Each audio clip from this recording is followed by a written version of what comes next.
know that I'm eating Cocoa Puffs with added fiber sticks. That sounds Nice. awful. It's not bad. It adds actually kind of a nice textural element. I didn't buy the fiber stick things slash whatever. Rivka gave it to me because it turned out they had dairy in them and she can't. Slack doesn't tolerate. But goddamn, is this crunchy? So if I'm crunching and I'm munching, sorry for the interruption. Nice. Oh, That's so sweet. do those All right. sticks have like any flavor to them? Not really. They're really bland. I mean, they don't have like any added sugar or anything that makes stuff bearable. Mm. It's kind of just like like wheat puffs without like the glazing. You ever had those? Yeah. Like really healthy shit. Mhm. But you add some Cocoa Puffs. I'm all about cereal alchemy. It's like mix every box I got. It's gonna mix it. Cereal alchemy. Is that the next class? My next character is going to be a cereal alchemist. Mhm. You saying cereal alchemy completely changed my opinion on the food you're eating. Now I love it. I think it's a great idea. Oh yeah. So wait, so when I was a kid, did I practice soft drink alchemy? Like, can I start calling it that instead of just like putting? Man, the freestyle has replaced you, man. But Nick, I want you to know the majority of this is Cocoa Puffs. I'm not Okay. trying to be healthy. I literally only added the healthy cereal because I'm like, oh, that's kind of crunchy. That's good. That's fair. I mean, as long as it's not very healthy, I'm fine with it. Okay. You guys should be looking at the region map. Is that correct? Mm-hmm. Okay. Well, as I recall last time, you were organizing two caravans, a smaller one to head to Low Timber, and a larger one that you guys were going to man, headed off to Silverheath. Is that still the plan? Yes, sir. Okay. Would like a final tally of who exactly you're bringing with you, what named people you're bringing with you, who you're leaving behind. Mm. Okay. What were we doing? Where are we gonna? Okay, so we were gonna leave most everybody in the city other than sending Helak to Low Timber. But I thought our plan basically revolved around the three of us being mighty enough to handle the trip to Daywalk and Silverheath.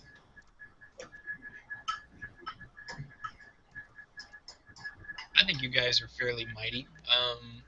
Were you planning on bringing the Sphinx Murbach with you? Oh yeah, that punk. yes, Okay. I don't want that guy ever out of my sight. It seems like the halflings, Helak, Vargodo, Astrid, they're all staying home. Is that correct? I thought they were going to go to Low Timber. Helak was going to Low Timber. Oh, yeah. Sorry. But the others are staying in Fawcett, and as far as I know, that's everything. I think so. Unless you think Bargodo should go with Low Timber or something. Somebody should go with Telek. Yeah, we should send. He's probably a good choice because he's so suspicious and capable. He'll see trouble coming before it Yeah. completely comes off. I mean, just because we bitch slap Sabel does not mean that everything's safe. Yeah, I think that's a good combo. Let's do Bargodo with Helak. Okay. Well, that leaves Astrid basically alone. I don't know how many people you're going to come back hanging from the walls this time. Oh, God. Well, she's got the other halfling. I'm going to leave Astrid there with the strict no hanging rule. They're capable. No hanging, no heads on pikes, no tars and feathers. Well, I'd like to know how you would discourage dissent under those. I think you should maximize tars and feathers. I still think we should just go to lawful evil. It would make it a pretty interesting We could take over this Good Spring place and literally just to change its name to Bad Spring. So evil. But we're like really nice to everybody. All right. Well, if you guys have settled on things, then you can set off. It will be about 2 days travel for your group to reach Daywalk, and then an additional 5 days from there to Silverheath. Who would like to play Navigator? You need a good survival skill. Let's see who's the most survivally now. Oh, and I'm assuming AJ is. Yeah. I just made him a little character sheet so we can use his icon. I have a survival skill of 6. I have 7. Ooh. That's probably the best one. Let's see what I'm mine gonna do it. All right, go ahead again. Yeah.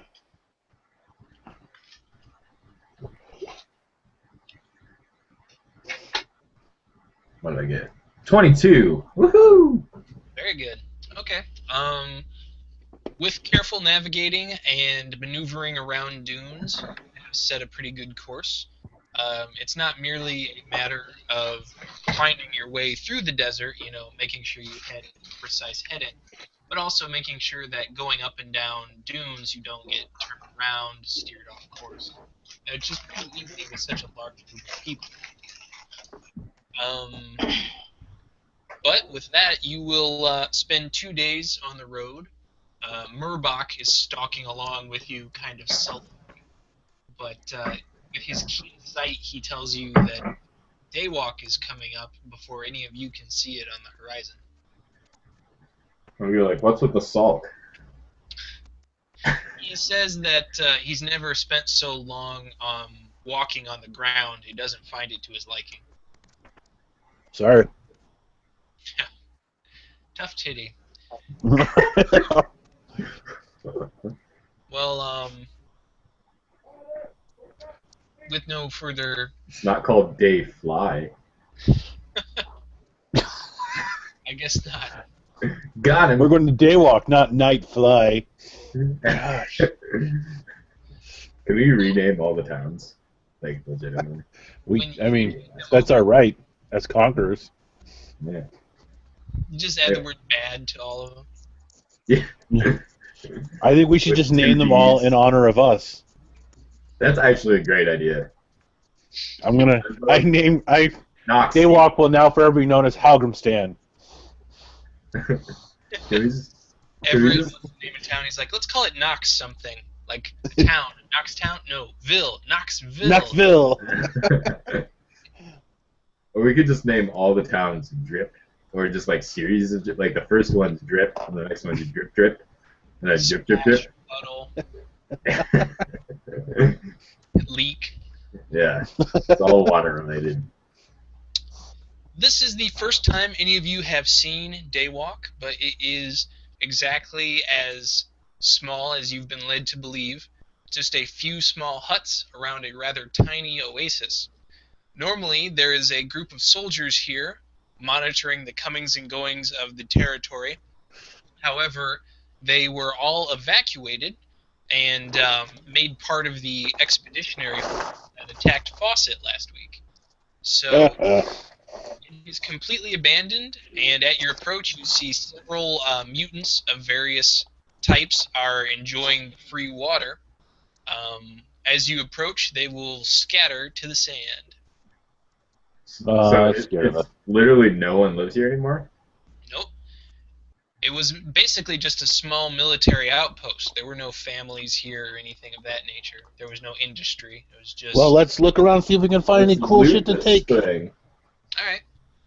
If you guys want to stop for the day, this is a good place to collect some more water and make some perception checks. Yeah. Can I ask, like, if there's any, like, resources here, like, to, like, somebody that used to, like, live here, or should be using? Okay. They don't really have much for you, other than the things they took away with them. Daywalk has very little to recommend it. The spring is fairly large, which is good. at least as far as this, as places go that don't have magic running water. To you guys, it probably seems pretty lame. But the people who used to live there say that, whatever they had, they basically took. They had camels, they had food, they had tools and things. They took that all with them when they went to go fight you guys. And now most of that stuff is currently laying outside your town. Gotcha. I feel like if our overall strategy becomes to like keep Silverheath a town, like re-establishing this outpost would make a lot of sense for like travelers and things. Yeah, I agree. It's like a in-between area so that people can rest and refresh there. Yeah. Yeah, I agree. There is a thriving industry out in the desert where bandits and gangs of toughs and what have you will take over a spring or oasis and basically just make money charging people to use it as a Not in Halgrim stand, damn it. Got him. Well said. Alright, is there anything else you guys want to do in Daywalk? Burn it to the ground. No, I'm kidding. Nah, I'm cool. Nope, let's move on. Oh, wait. I want a perception check, though. Go for it. Yeah. I didn't forget about what you said earlier. Get my character sheet. I got a 20. Okay. A Natural. nat 20? Doesn't look like it. I got a modified 20, not a nat 20. Okay. 14. The second roll is for AJ. Nice! AJ's the dog. Literally. Alright. Well, you guys spend a good long time searching around, going through the different houses that are there, and digging around, seeing if anything interesting is left, and you don't find anything at all. It's just a normal place that was abandoned recently. You see the tracks of mutants that have come and gone ever since the mutants are very opportunistic. They probably moved in like the day after the army moved on. When you are just about done with your search, however, AJ begins barking and leads you to the outskirts of camp. He has found in a secluded bit of dune shade a single paw print of large size. Uh-oh. You may all make a knowledge nature check if you wish to try and identify it. Oh, crap. I got that. I'm glad somebody does. 12. Yes. Hey! There we go. Alright, Aaron, you have identified it instantly. Actually, somewhat familiar to you. This is not a paw print of a lowly beast. This was from one of the inn catfolk you encountered to the west many months ago. Huh. I'll convey that to the group. Will, can you turn that TV down by chance? Oh, well, it's actually my parents' television. It's in another room, so I can't. Is your door closed? No. Well, I mean, I'm not in a... The computer isn't in a room that is with a closable door. Oh, I see it. But it sounded there like was a just a... McMahon just shouting, like from right Yeah. behind. It was just a... I mean- it was a scene where a lot of people were yelling. So, I don't think it's going to be... I mean, it is Prisoners, and I don't know if you've seen that movie, but it is a fairly intense movie. But hopefully it won't be too bad. It kind of sounded like a busy market, like in the background. So That's cool. hopefully, Two guys were arguing over the price of an amphora of olive oil. Yeah. Or so falafel. if that happens in Silverheath, it'll just add to the Yeah, it'll... There you go. the realism. Great. And Anywho, this area has been well swept by the winds because it is still the windy season. But there hasn't been a proper sandstorm in weeks, and this single paw print has survived in the shade of a dune from the wind. So what did he? When did the dog notice it? Was it like led to it by smell, or did it see it? So, It probably was led to a little of both. snap. Did it? Does that mean the kitty cat walked through town? Probably. Through town. This paw print is somewhat outside the town limit. Are there any other paw prints? Can I use my survival check to check for paw prints? You guys have already checked for paw prints. You didn't find any. Can I have AJ try to track the scent? You can. Does he have the survival skill? I believe he has the scent ability. Yeah, he gets a bonus when he's tracking by scent. Okay, then yes. You can do that. Okay.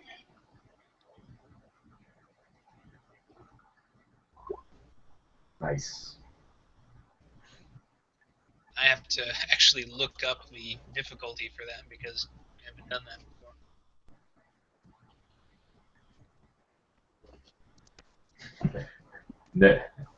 -2 if the cat person was wearing deodorant today. Don't think that's going to be likely. It's like the scent rules for Pathfinder are the most complicated aspect of the entire game. That'd be pretty awesome, actually. It's like size of nose of creature.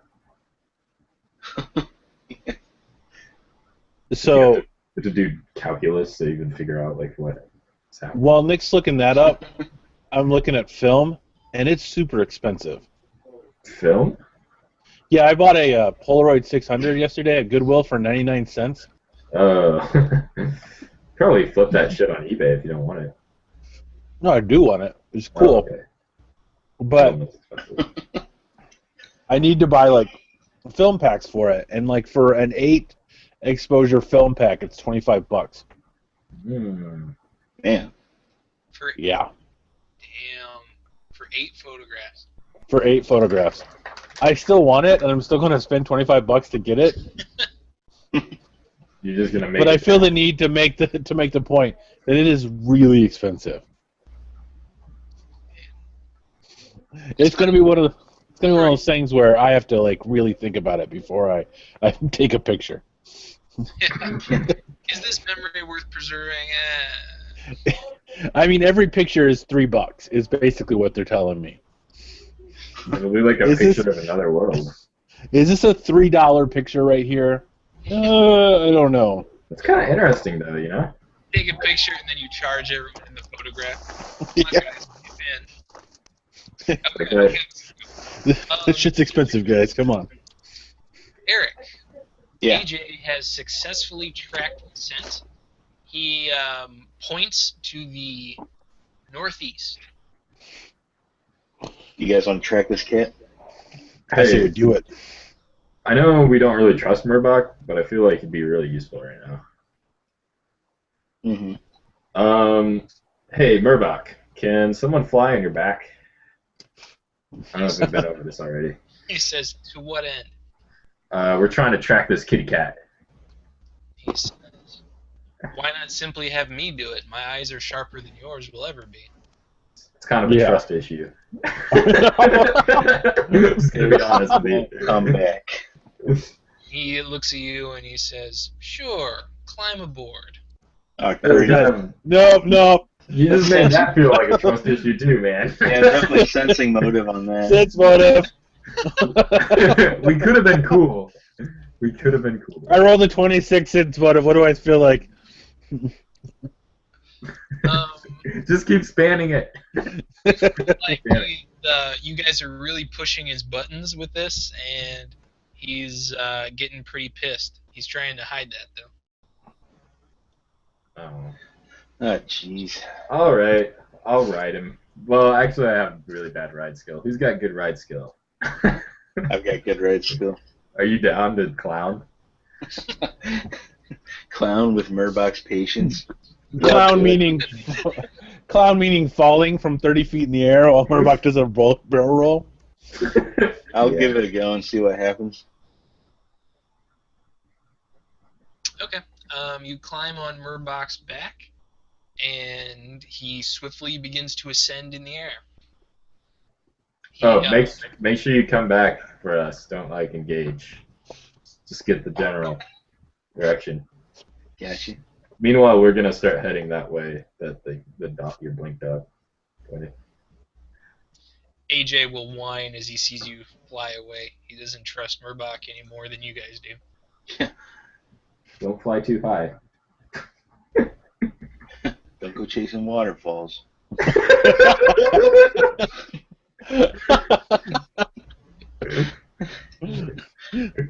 feel like I should be handing you packed lunch right now. Yeah. I'm gonna apologize to Murbach as I climb on his back. Sorry about this. And then fart all over. Yeah. It's all part of the deal I made with you. I should have known this would happen sooner or later. Should have, that's right. You guys circle around for some time in the air, sort of getting the lay of the land. Eric, you can make a perception check, and I will make one for Murbach. Yay. Ooh, that's bad. Eric's got his eyes closed. I never realized I was afraid of heights till I climbed on. Murbach is like, don't you dare close your eyes. Well, it probably is more due to vertigo than fear, but no, you don't get a very good look at the surrounding landscape. Murbach's senses allow him to see almost all the way back to Fawcett, but despite a lot of looking about, he does not see any further sign of the catfolk. He's able to spot plenty of other stuff in the desert. He sees mutants walking about. He spies a loose camel that somehow got away. There's all sorts of stuff in the desert that he can spy, but of the catfolk, he sees no sign. Well, I'll tell him to just head back now. Okay. So we can report our failure to the group. Then he swiftly returns to the earth, and landing in a great cloud of sand, he will deposit you safely on the ground. I'll thank him. This is a trust-building exercise, Murdoch. Yeah. Let him drop you from his back, and then when he catches you, you'll have all sorts of trust built. Yeah. I'm going to tell them that we found nothing. Do you guys think we should just shuffle on, or... I mean... The tracks. Well, you say he's headed northeast? Yep.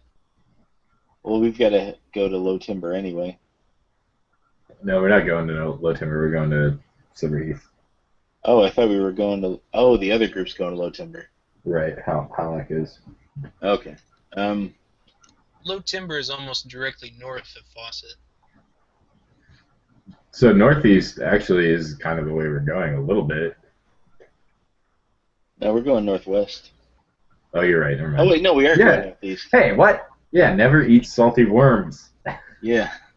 Just can't remember my directions. So, yeah, I guess we can just continue to Silver Heath and hopefully we'll come across this guy.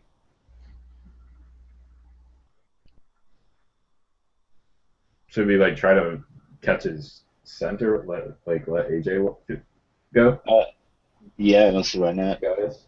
AJ will follow it for as long as he can, and he continues to pick up bits and pieces of scent, but he's not able to locate any more paw prints in the open desert. The wind is too swift and simply erases them almost as quickly as they're made.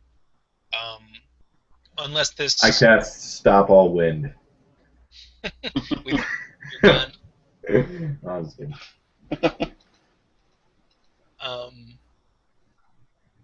AJ will, after an hour or so, look at you and whine, and it's clear that he has lost the scent completely.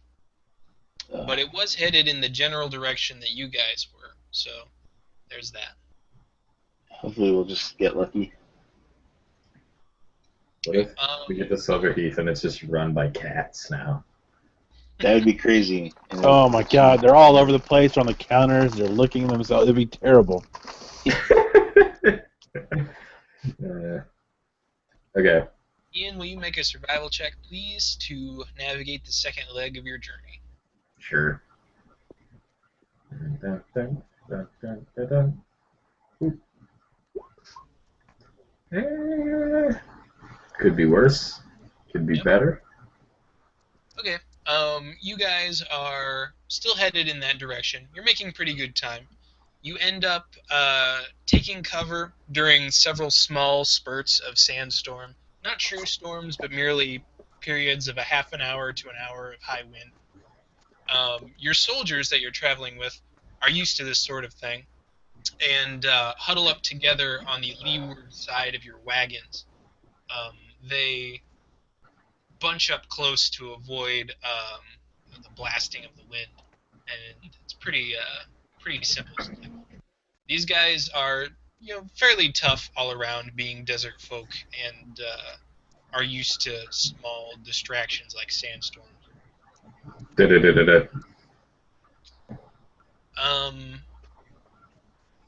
With that, about 6 days or so since you left Daywalk, it's coming up on nighttime when Murbach tells you that he sees Silverheath on the horizon, and you guys should be there fairly soon. Thanks, Murph. Can I call you Murphy?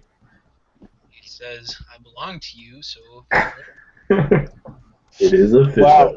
When Murbach goes nuts, he's killing Ian first. Let's all be honest. Do you like the ring of it, Murdoch? Well, whatever humiliating nicknames you choose to apply to him. Daywalk is approaching. How do you guys want to approach Daywalk? Gallantly? On a conquering steed? I don't know. Yeah. Murbach, get over here. I need to call On a conquering goat? I'm going to ask Murbach if he sees anything suspicious. He says, do you want me to fly up and take a look? From the ground, I can't see very much at all. So we just let him do it. Like, this shit's just going to keep happening. It's true. If we keep asking him to look for stuff, then. Or maybe we'll just pretend like he's not here. He'd probably appreciate that. Yeah, go ahead. Is that okay, guys? Yeah, it's fine. Oh, man. Yeah, go ahead. What's he going to do? Fly off and tell other people about us? He flies into the night sky and disappears. Yep, see? Yeah, he'll be back. This is Nick playing one over on us. I feel it. What do you guys want to do? Keep walking. Wait a little bit. Curse Murbach's memory.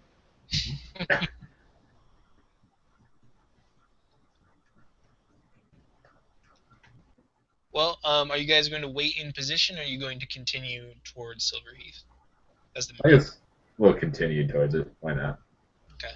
It should take you a little while to get there.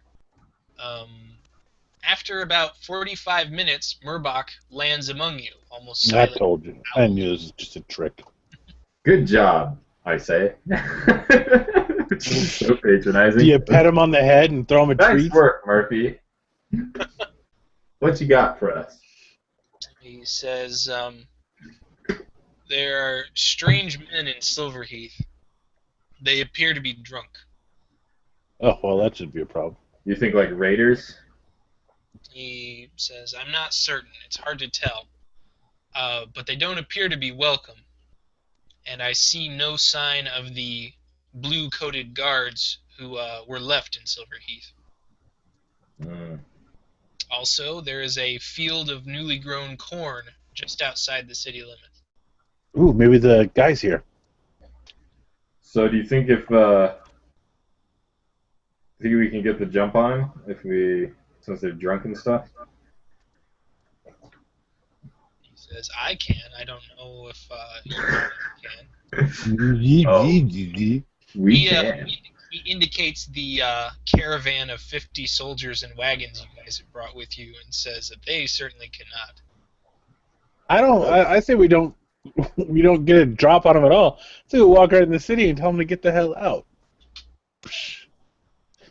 I'm gonna turn to the men and ask them if they're prepared to fight for Silverheath. Then they go, I thought we were fighting for Fawcett. Well, Fighting for Silver. You're fighting for both, man. these are your families. This is where you guys come from, like most of you. Some of you. True. All right, collective sigh, and then they go, yes, we'll fight for Silver.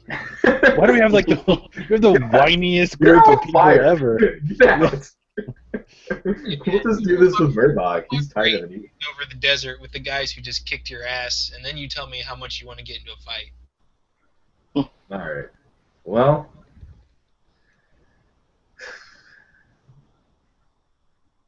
Should we just, like, maybe the four of us will open up the ambush? Like, how many men are we talking, Murdoch? Do you know? Got a rough head count? He says, I don't know how many are indoors, but I saw at least 8 out of doors. Carousing, mostly. Alright. This is all good information. What do you think we should do, guys? March in, like you said, Will? Yeah, I mean, like, if there's... I mean, I can't imagine that there are enough of them that they're going to stop us and our 50 soldiers. Yeah, you're right. We're going to form ranks and march in. Okay. Well, it'll take you about another hour to reach Silverheath proper. During that time, you see that there are several fires lit. Not like burning buildings, but like bonfire type deals, which is an extravagant waste of wood. You rarely see such a thing. As you approach, you are... Well, actually, I think this is an appropriate time for a perception check. Damn it. I'm going to go ahead and switch the map over to Silverheath. Well, actually, maybe I'm not.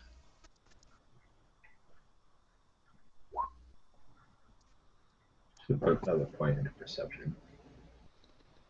Oh my gosh, Eric, what did you do? Oh, is that without your bonus? No, that's with it. I guess rolled a 1 or something. I don't know. No, I rolled a 2.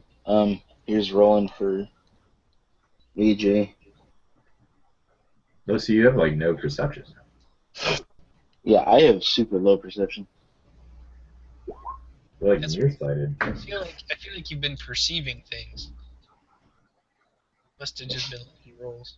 Yeah, just by the grace of the dice. I literally have 1 point in perception. Gotcha. Is it not a class skill for an oracle? Yeah, that's a good question. It's Right. mostly because my wisdom is a 0 modifier. Gotcha. Either way, probably not good enough. But I just want to point out that whenever I roll a d20 with a number added to it, that's me rolling for AJ. Okay, yeah, I figured that's what that was. Okay. He sees something that he doesn't like and growls low. Does Will see it with his 22? Will, you see a flurry of activity, but what exactly is going on there, you're not positive. But you think perhaps your arrival might have sparked some kind of preparation. Ooh, preparation.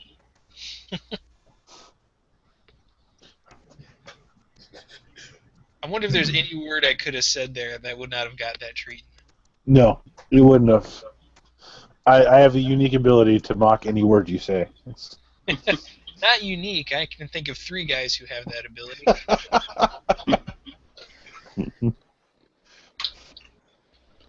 And it looks like perception is not an oracle class skill. Okay. So I'm going to let them know, guys, it looks like they're preparing a welcoming party. Are you sure about that? They might just be running away. I don't think they're running away. Yeah. Men of wood. Okay.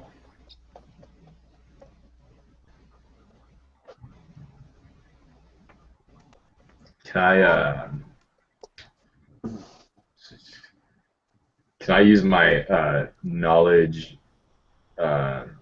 local or nature or geography to check if I know of any people that would have a lot of wood they'd be traveling with? I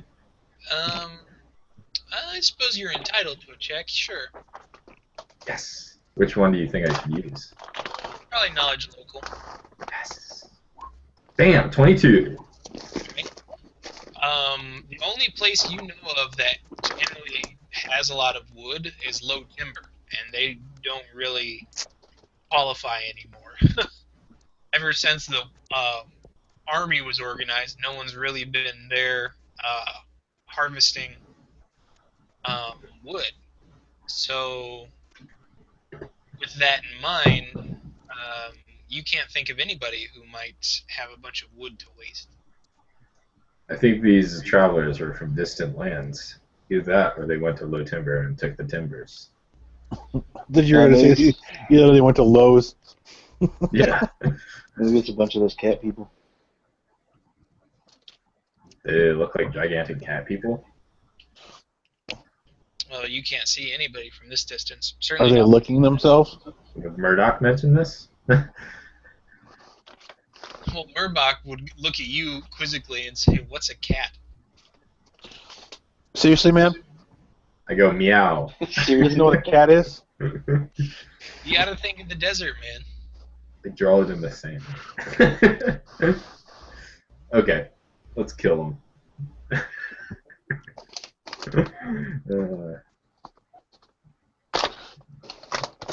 Should we double our march now that we know they're preparing?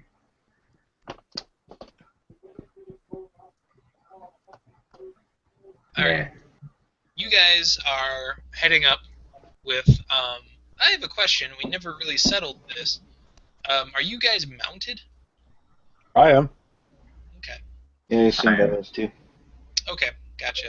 I mean, obviously you don't have enough horses for your soldiers or even your wagons, but I was just curious if you guys were, walking at a slow pace or riding at walk speed. Riding at walk speed. But now I know. Let's see.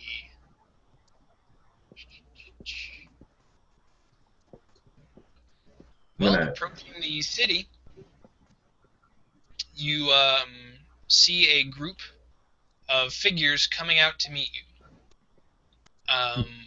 They wait at the city's edge, but it's clear that they are assembled and, I think three of us should ride a little bit in front of the army. Yeah, why not? Mm-hmm. Kind of ride up to meet them. What do these dudes look like? Alright, well, the fires have for the most part been extinguished. Who has dark vision? Me. Me. What is the range of that? 60 feet. Okay. Well, until you approach very close, you will not be able to tell who or what they are. But Eric, you will be the first. The distinctive posture has you believing that these are indeed the Nin. I'm going to go ahead and move you guys to the Silverheath map now. A bunch of ninnies.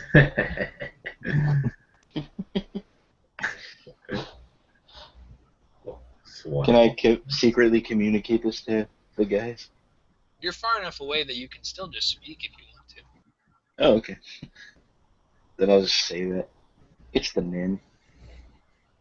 Man, where'd you get these guys? Look out of Thundercats. It'd be great if they were.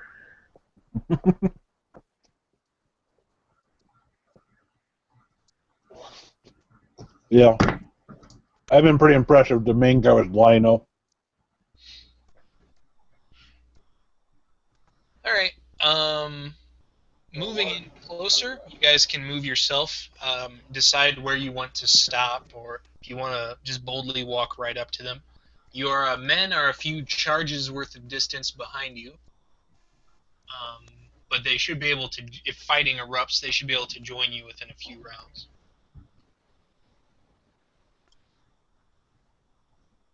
You guys are on the right map, right?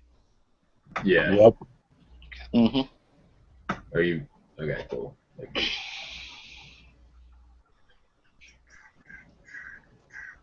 no, I don't like this shit. Here. I can move AJ, but not myself. Okay, let me. What's that? Try now. Thank you. I'll have to go into your character sheet and change that manually. Here are some horses for you guys. Obviously, we know that Halgrim's represents a goat. It better. I cast Enhanced Diplomacy on myself, Okay. just in case. They're just gonna do the talking. Really don't want to, though. You really should not have made a character with enhanced diplomacy, even though it's been incredibly helpful. Well, the thing is, my magic is charisma-based. So this makes sense. Yeah, I didn't actually want to make a diplomatic character, but I found out I was literally the only one with any sort of charisma, and it just made sense. I just wanted to shoot guns. His liver numbers are down and everything. They still don't know what's going on. The bleeding was caused by probably they were giving him. Okay, so Eric, how do you want to approach this diplomatic situation? So his numbers are all level out. Hail, Nin, is what I'll say. All right. You know a few words of their dialect, and you know the manner of their speaking, and it shocks them enough that you can see it clearly affects their discipline. They look from one another, oh, by the way, if you guys are zooming in on the map, I apologize for these icons. I literally could not find a non-sexy tiger man. They're all just completely beefcake. I mean, I think it kind of adds to my experience, honestly. Yeah. I don't want to fight a bunch of slobs. I feel like you're kind of judging me right now, but whatever. They got some serious gains. We don't even lift. each and every one of these guys has an 8-pack. It's pretty intimidating. I was gonna say it looks like they have a 12-pack. It's like ridiculous. Packs on packs on packs. Were these all drawn by 12-year-old girls? Well, one 12-year-old girl, and I multiplied it. All right. One of the catmen steps forward, although he does not pass the line of spikes on the ground that prevent a charge from a horse. And he says, "Humans, I speak for this clan. Who will speak with me?" Eric. Yeah, I'll step forward. All right. I'll speak with you. He said, "Your manner is familiar to me, though I cannot place your face. Are you friend to the Ninfolk?" Yes. I assume. I don't know. Yeah, sort of roll with it. He says, "You caught my men by surprise. What do you mean with this army of yours?" We have recently done battle with the Sphinx Sibel, who was the former ruler of this kingdom. And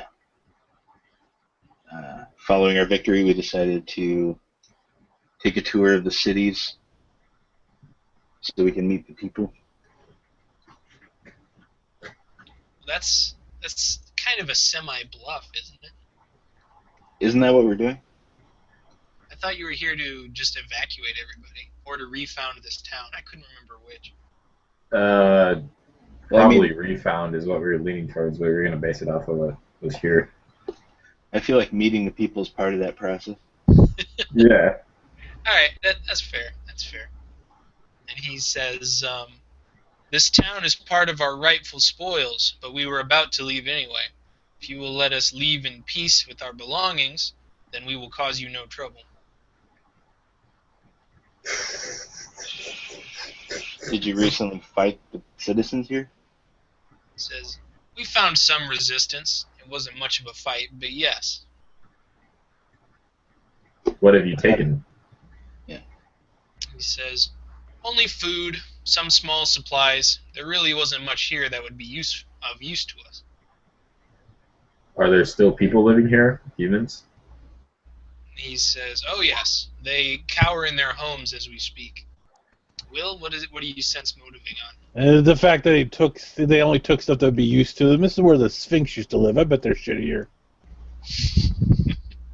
All right, well, he's definitely holding something back. You're not sure what exactly, but there is some other thing he is intending to take. Don't hold back. Perhaps something that would be useful to you guys. An animal you do not know. I say we take him. I say we take his big sword. I think we should get aggressive. Like, this is it, yeah. I mean, if you rolled the sense motive, you're gonna have to call him out on that. Excuse me. It's like, look, you rolled it. You saw. Well, you're the only one who actually knows. Yeah, I'm just gonna say, I feel like you're holding something back. You want to move up and join the conversation? I'm gonna ask something. Are you saying that, Will? Yeah. Okay, so you guys are moving in then. I'll move up too. You adjust your horses. Actually, I won't because I have a gun. Oh, you know what? I'm gonna stay back here too. No, just kidding. All right. He looks at you with some surprise, and he says, "A dwarf? What are the half-men doing here in the Sphinx's desert?" Half men go where they wanna go. What are the cat folk doing in the same place? I hope you stumble over your words. The cat folk do the same, and we leave as we please as well. As far as I'm concerned, if you have no further objection, we're ready to leave right now. Oh, I've got plenty of objection. I'm gonna say something. What about these crops here? How are? What? What are you saying back there? What about these? There you go. Get in there. What about these crops? Why have you not taken them? Says, we do not eat the vegetables. You may keep them. Well, you guys are. I don't know how you guys are getting 8-packs if you're not eating vegetables. A But man whatever. named Dusty Shackleford here. And he scoffs at the very idea and says, I have no interest in learning the names of humans.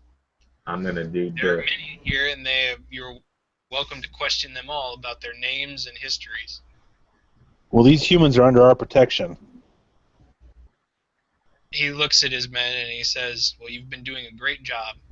Well, they only recently came under our protection. say that. You didn't give us a chance to do a good job yet, idiot. That was the guy I just replaced. He quit. He was fired. Look, not my fault.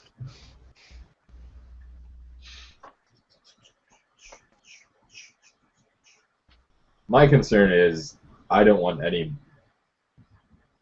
humans leaving this village. My concern is if we're going to bring this city under our banner or have them come back to Fawcett, whatever, the first act that we see can't be the people who just killed some of them and took their stuff saying, okay, well, see you later. Like, I don't think that's going to go over well with the populace of the town. Yeah, let's kill them. You want to fight these guys? I'm down for that. Well, cat ass. let's not be like evil. I'm gonna say we'll only let you leave if you let us search all of your possessions and make sure nothing's been taken from this town. He says, we're taking many things from this town. It's our right as raiders, and we are not letting you do anything of the kind. If you attempt to stop us from leaving, we'll have no choice but to slay our hostages. Ah, damn it. You know, He had the hostages. he points back over his shoulder and says, there's a large building with a grotesque statue at the north end of this city. We've placed several of your human women and children there and are prepared to light and bar the doors so that they burn to the ground with the structure. It's quite a tinderbox.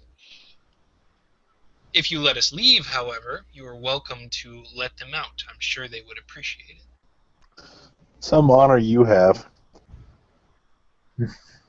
He doesn't even dignify that with an answer. Well, that's what's the You truth. Cherokee. Pussies.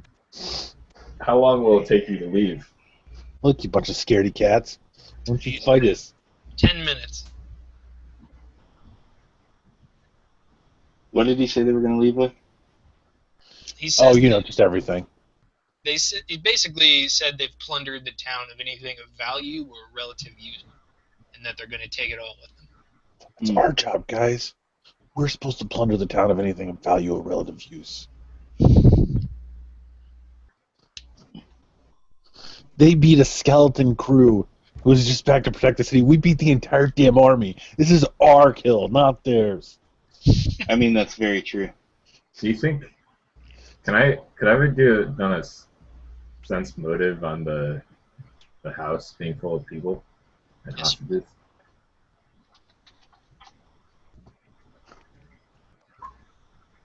I don't know anything. I don't know if it's true or if that was just a convenient bluff or what. I mean, I do see two dudes on the map over by that house.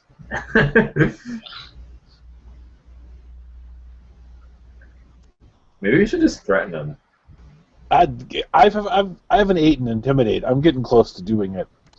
I think we should just be like, you're going to need all those men that are setting that fire to fight us because we're going to kill you. No. Okay. I'm going to actually do it. I'm going to ride up here. And I'm going to say, those people in that house, I've never met them. But believe me, if you set fire to that, not a single one of you is walking out of this town alive. All right. Go ahead and make your Intimidate check. It's about time to get that. Shit. Oh, God. I rolled a 2. He says, well, their fate is in your hands, not mine. You've heard my terms. Merely keep your men at bay. We will take our possessions and leave. I'm going to shoot this guy up on the house. Okay, Dylan. No, I don't know. Let me think about it for a second. Watchtower. It's about 20 foot tall. It's kind of a rickety sort of scaffolding kind of building. It was originally used by the Watch of Silverheath to keep an eye out for mutants. The Nin have been using it to keep an eye out for you. What kind of shot do I have on him? It's not a bad shot. The thing does not provide a whole lot of cover. Because I feel like that's the guy that's going to send the signal. Although I guess gunshots would also send that signal. Probably far better. Man. I think there's a way we can just, trick them into letting the people go, and then as they leave, just slaughter them after the people are free. You guys are the worst lawful good I've ever seen. Yeah, we actually could bluff and let them start going and then chase them down and kill them all. That's not really a bad idea. Actually, I can't. That's not nearly as dastardly as holding hostages. Okay, think about it. If the U.S. government was dealing with this situation right now, what would they do? They would be like, I can't do it. Well, they wouldn't let them leave. Have a highly paid sniper solve this problem from a long distance. Okay, well, they'd just be like, oh, that's too bad. You would probably deal with the terrorists if you weren't the U.S. government and didn't have highly trained terrorists, and then as soon as they're leaving, chase them down as best you can and try to stop them. Just saying, it's not really evil. Yeah, but you don't let them get away to do it. And that would be fine if I was chaotic good or neutral good, but I'm lawful good. Well, Eric, what do you say? I'm going to tell them that as a worshiper of Aristil, I am beholden to not allow them to leave this town, having raided it with any ill-gotten goods. I don't know if that's what Aristil stands for, but I must say. You want to make a religion check, or you're fine saying that either way? I don't have religion. Really? Yeah. That is something you may want to invest in eventually.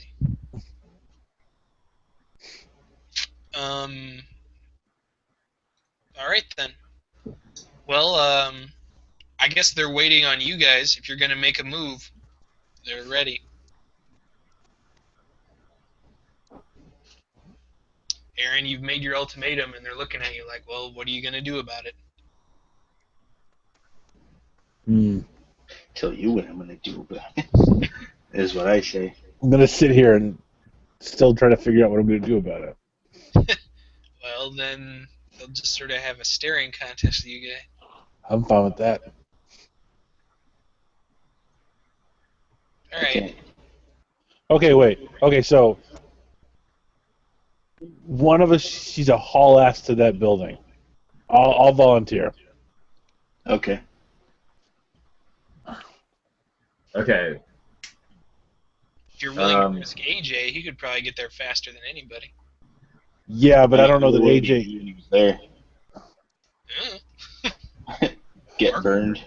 Well, I plan to get Chase there, out the cats. break open the door, and let the people out. No, let's get Murbach to do it.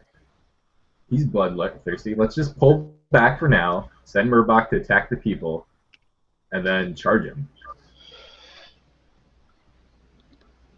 I say we should ask for 5 minutes to consider our options. I don't feel like they're going to give us 5 minutes.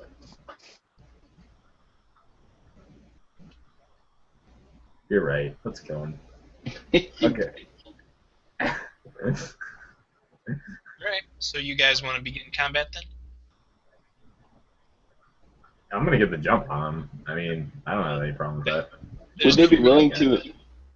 I don't know. Would they be willing to exchange us the things of value that they found here for food and water? They're taking food and water too. I'm talking about more food and water than they have. Oh. So you're saying you want to buy back the things they took with your water stores? Yeah. Alright, well that's worth a diplomacy check.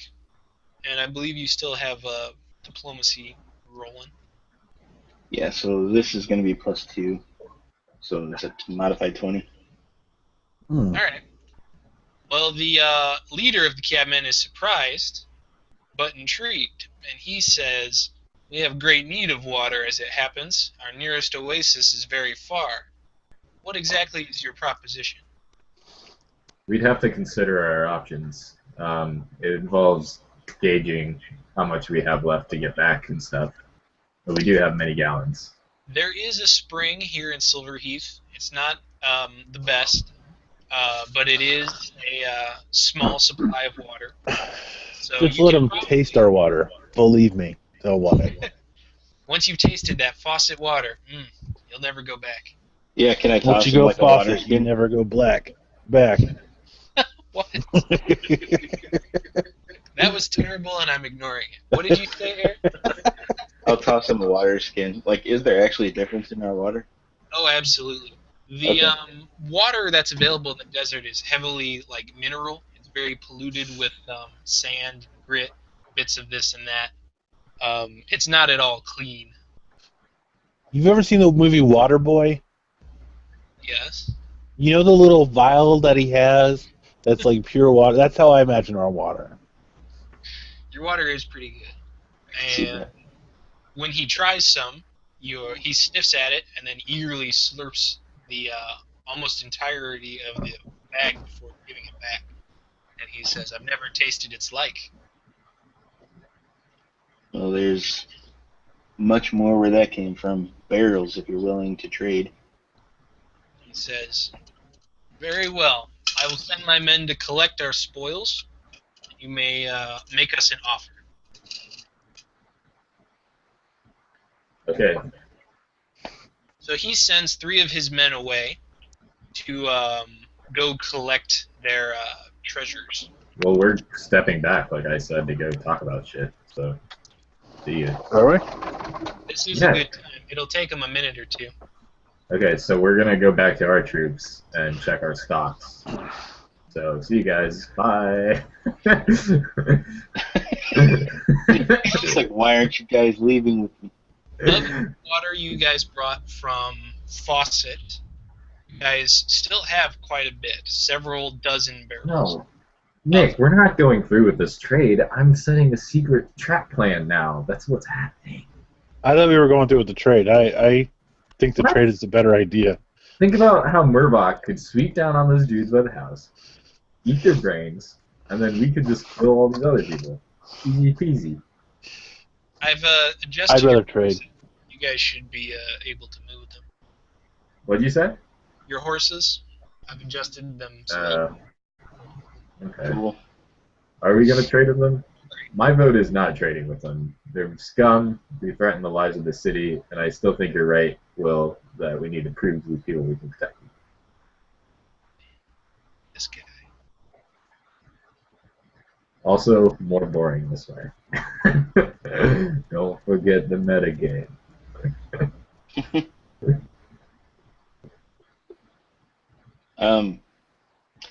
Yeah, I mean, when I proposed the plan, I meant it. So. You meant it? Yeah. I still think the plan is the right way to go. It keeps the people their stuff, and gets them free without taking a chance of killing anyone. Fine. If you guys don't want to use your level 4 combat abilities, be my guest. All that leveling for nothing. Plus, I mean, I don't necessarily want to make enemies of these guys if they could come in handy later. That's true. AKA raiding our towns in the future and killing them. That's only because this one was completely unprotected.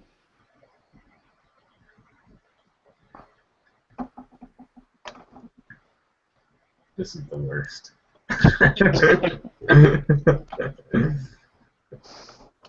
You guys are basically nicking me right now. I don't even understand that word. Honestly, that nicking is such a small concept. One word can't encompass it. I always thought it meant something to do with killing your character for no reason except for shits and giggles. The universe occasionally kills people, Will. You're in the universe. Deal with it. Mm-hmm. Somehow it doesn't occasionally kill everybody else, just me. Nurpus was a complete accident. Sure. Alright, I'll go along with the plan. I should have shot that guy on the roof when I had the chance. Also, my I definitely voice would have forced our hand. is cool. Ian's turning into Dylan. I can see it now. Slowly but surely. Yeah, it's pretty official now. I didn't do it. I just wanted to. Yeah. His conversion to Dylan will be complete when he actually shoots the guy in the tower. When we're handing over water barrels and all of a sudden he kills a guy. I don't know, that was pretty tense. Through the water barrel, the bullet will travel and hit the enemy. Alright, after several minutes, they've come back,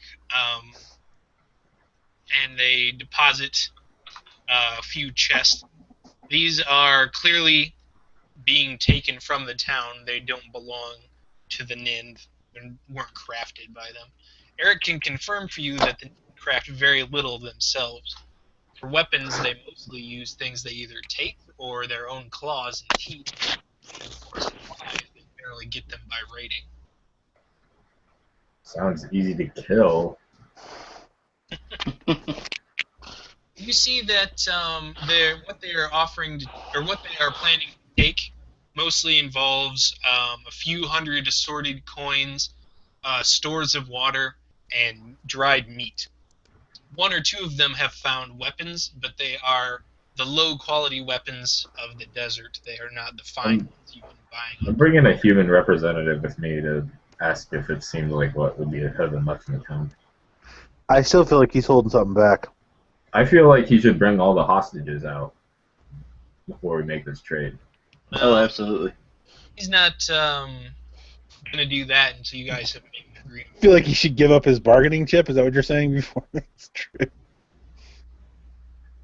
Okay, now we have the stuff. Let's kill him. I'm just kidding. He says, This is the entirety of what we're planning to take with us. You may make what offer you think is reasonable. I'm sense motivating that whole entirety thing. Still Me don't too. think it's right. 17. Anything.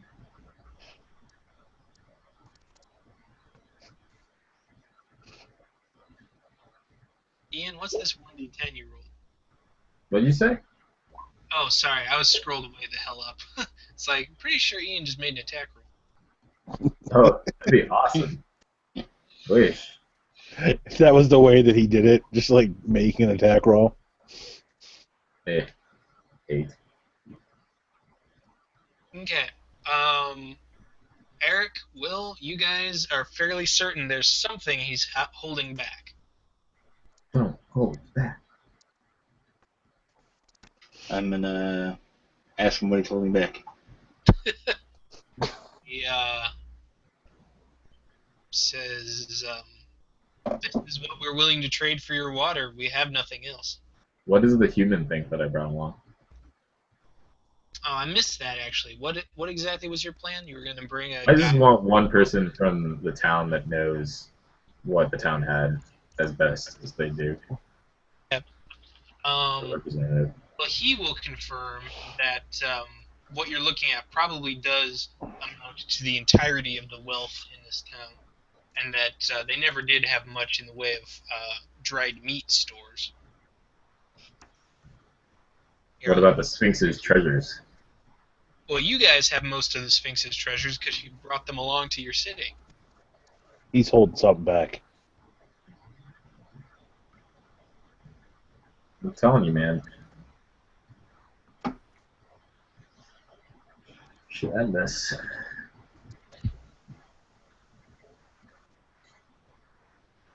I'm gonna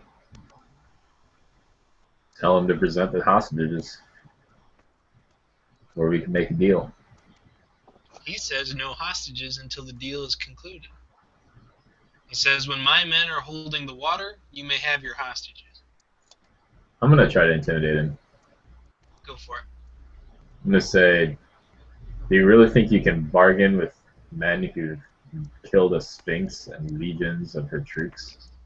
And I'm Legions? Hundreds of her troops.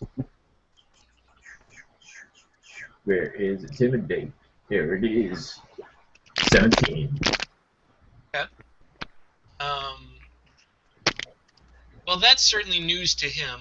He's somewhat taken aback by it.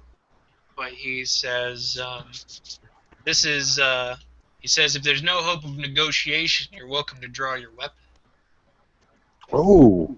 The negotiation is you present the hostages and you get to leave with your lives. Well, you can see that your words have angered him, and his men are preparing for combat. They're not so much intimidated as they are just... You made it clear to them that there's probably no hope of resolution here. Oh shit. Sorry, Eric. That's alright. I mean, since it's going south, I'll just reiterate. We are trying to give you every opportunity to leave with your lives, and you are just trying to make us murder you. He says, the moment we release the hostages, you and your army will run us down. I'm not going to let that happen. That's not the way we operate. We're not the ones who go around sacking defenseless villages and stealing everything they have. I don't think you have an honorable leg to stand on. That's a good point. Go ahead and make a diplomacy check here.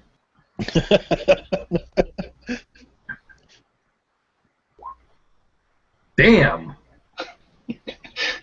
If he doesn't cry as a result of that, I'm Just very messes everything. Slow clapping. All right. Your words make sense. And he says, well, on your honor, then, if you will swear, then we will release them. But first, I'd like to see your offer for this. That's fair enough to me. Oh, are these chests in front of us the stuff that they took or the stuff that we brought? The stuff They that they took. took. Oh, okay. You can see that they have probably a few hundred gold worth of coins. The tools and weapons they're taking are pretty worthless. You can get much better stuff for just a few gold in Pluton. And the food they're taking only amounts to probably about 50 servings or so. What we want is whatever he's holding back. Well, he's not going to admit to holding something back. Demand a full search of their caravans. What was that, Ian? I suggest we demand a search of their caravan. We can't let any humans leave this town. You think he's taking humans? No, but it's a good pretense. It's a good pretense. Yeah, we're looking for drugs. Show us all your stuff. Eric. I'm just gonna say that it. Oh, what?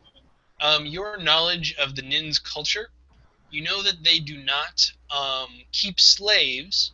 However, they have been known to take people who sort of strike their fancy and keep them almost as pets. They. Oh man, so maybe they do have humans. Some of them who are of particularly evil bent play cruel games with those pets. Others just keep them around as kind of an interesting, conversation piece.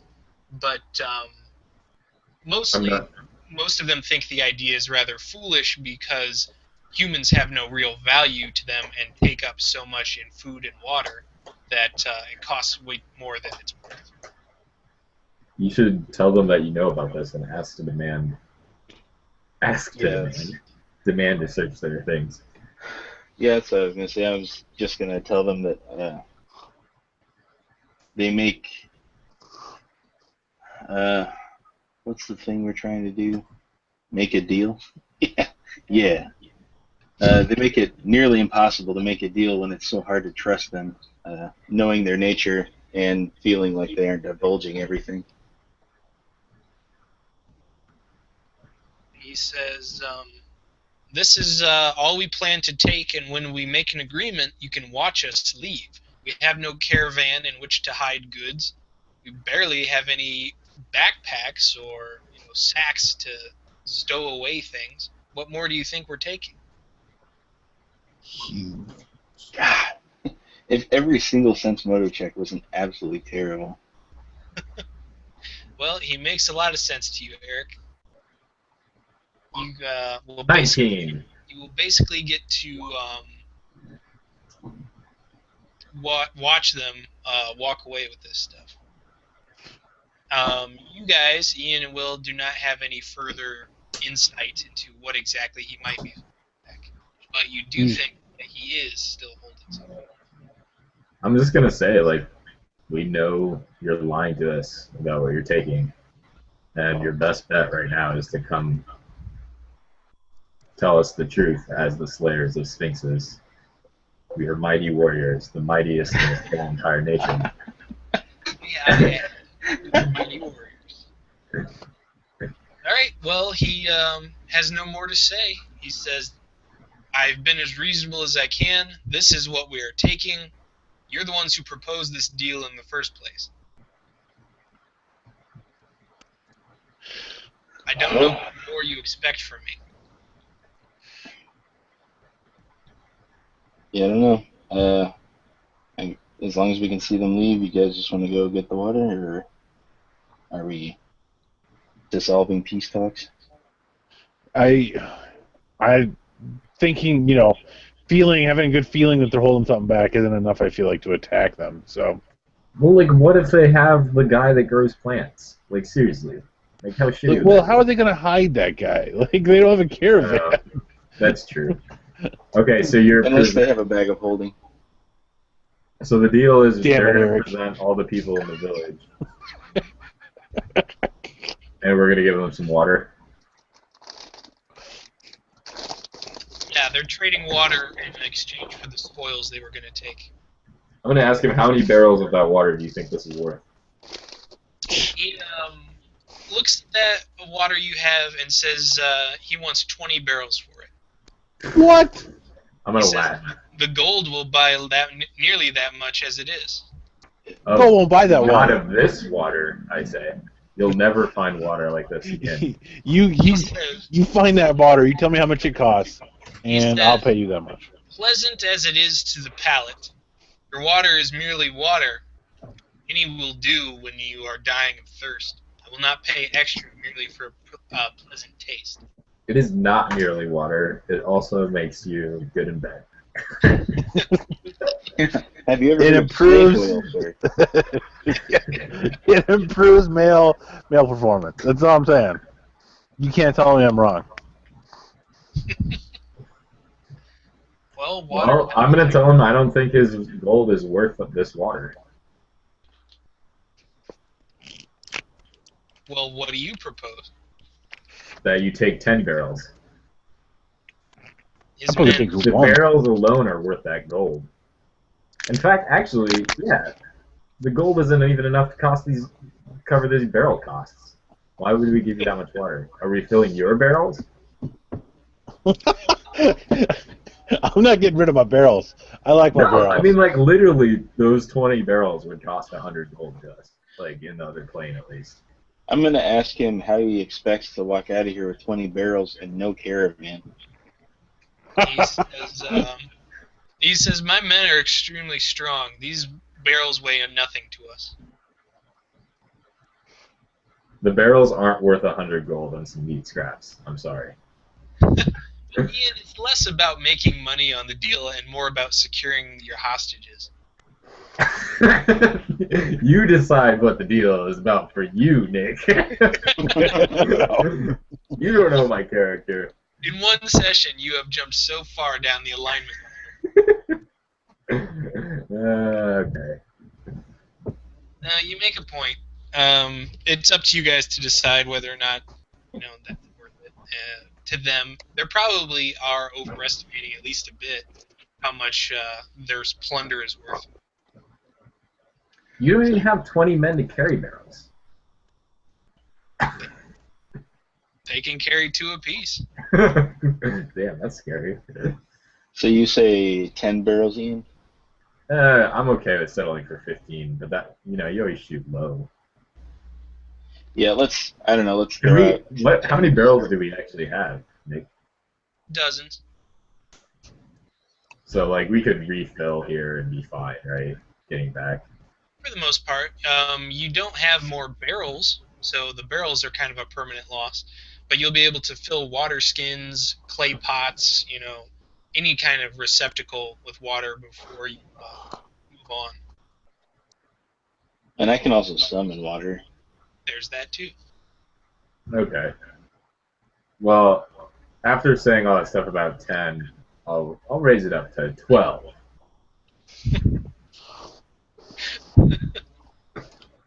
Eric, you're the one he prefers to talk to. What do you say? What was his response to 10? They scoff at 10. 10's not nearly enough. We scoff at 20. Keep that. Up at 12 then. He says, you insult us. We use up nearly all of that returning to our home. This is the worst episode of Pawn Stars ever. Yeah, I don't know, 15. Alright, he looks that over with his men and discusses it with what seems to be his second in command. I shoot him. I'm just kidding. After a few moments of tense conversation, he says, we will accept 15 barrels. All right. Okay, as soon as you share the hostages. Alright. Well, as soon as you guys bring up the water, he will make a sharp whistle that reverberates across the land. Oh shit, guys, it's a trap. No. And he says, my men should be releasing your hostages. Do you have any objection to us simply taking our things and going? What did you say? Are you talking to me? He says, basically he's asking if your business is concluded. No. It's far have from your men completed. bring the You can hostages here. And then we'll all turn around and go home. Alright. Well, he invites you to go up and meet the hostages for yourself. He has no means to corral them any further. He says there are 20 or 30 humans in that building, and he doesn't have men enough to drag them all here for your amusement.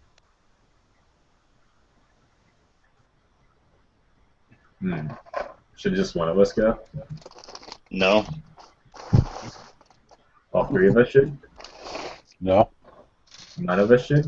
Murbach will volunteer to fly over there, and he says, if I see any sign of treachery, I can screech loud enough that you'll hear me. That's fine. That sounds good. Another trust exercise. I mean, it's strange, though, because that was part of our deal, was present the hostages to us. Like, Yeah, there's really no reason they shouldn't be able to, which is what bothers me about it. yeah. I literally am going to say that, because this is very weird. All right. Like, how is that not part of our He deal? finds this whole thing tedious, but he will have his men go and get you some hostages. Some or all. Bring them all here. This is not that hard. Like, we're not going to fight you in front of all these people. Like, What he is saying is it will take a lot of trips, but if you need to see all 30 hostages, he will send his men in small groups to go get 30 hostages. thank you, sir. All right. I feel like I'm dealing with, like, a shitty person, like, in the service industry or something. It's like he can't be fired for being rude during these negotiations. Oh my god. Giants live in this town. No way. These are the most terrifying people I've ever seen. I know. Badly squashed, too. Yeah, that one's got fire. And meat. Meat. Alright, so eventually the hostages are presented to you. I'm gonna ask our, like, extra guy to be like, is this everyone that lived in this town? Other than the soldiers they probably killed? He says, no, not by a long shot. What happened to the other people? He says, they were ordered to remain indoors as long as we were here. So these are just the hostages you were...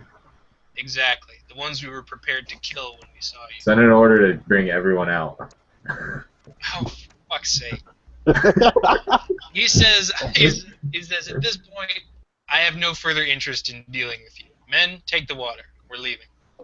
Only ask the hostages No. if they were treated fairly. I'm gonna ask them if anyone else got killed. All right. Well, they kill anyone? they were terrified. Other than the soldiers who were defending the town in the first place, no one was killed. Okay. I'm gonna ask them, what would you do silently, quietly? What would you do to these cat people if you had... Guys, Think will you about- please give me an excuse to shoot these cats? My last hope. My partner's playing along. Nah, this is cool. I got Nick to spend a lot of time putting people on. Alright, well then they each grab a few barrels of water and quickly they leave through the west side of town. Can we watch them? Yeah.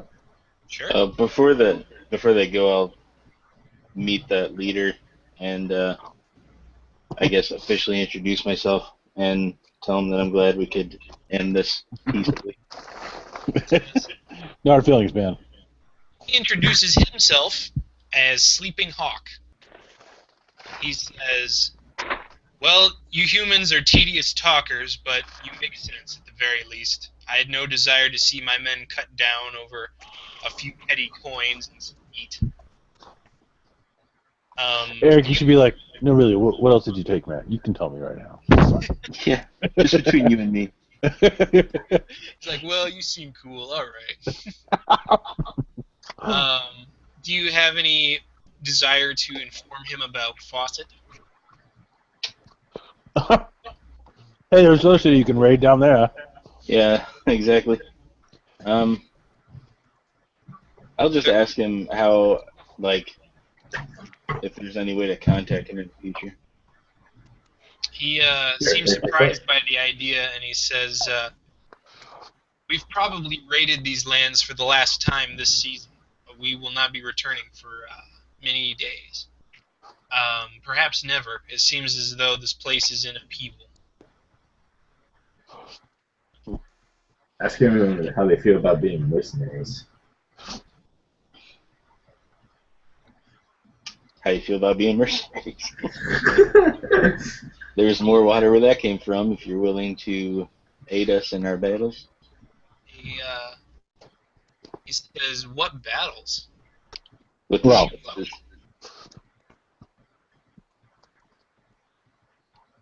Well, he and his men have no love of the Sphinxes or their armies, but they do not feel oppressed by them and don't see any reason to fight them on any terms of their own. He says your offer is interesting, but his men will choose their own destiny and not serve any master. Call him a scaredy cat. You've been waiting to trot that one out. so there's no way to get a hold of him in the future? I mean, unless you have swift messenger hawks. You just use a sword. Thundercats. Thundercats. Thundercats. Oh! And they come. I've seen it. Well, with I need that, to watch that he show and his again. men are going to take off. It's kind of funny how they like sidestep. I just imagine them crab walking out of town. Yeah, I was thinking the same thing. God, we These could've cats, just and then all of a sudden they start crab walking. slaughtered those fools. We should have got the jump on them. That was our mistake.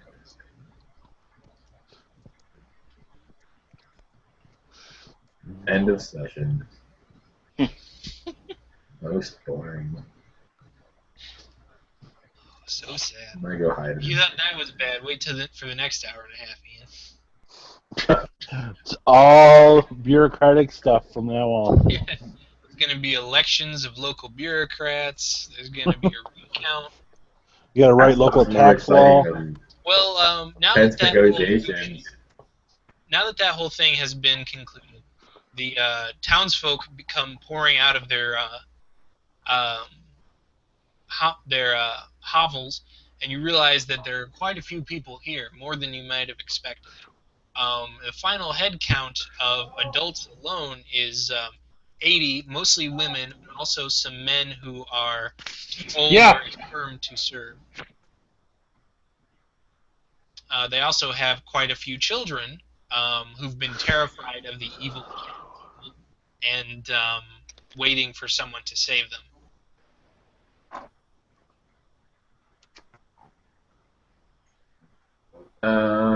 Cool. We did it. You're welcome.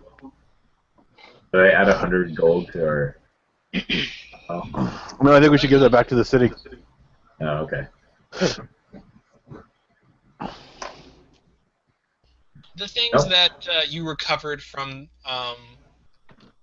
the cats were mostly just taken from the people. Sibel took her bounty along with her to war. So this basically belonged to the people until the cats came and swiped it from under their beds.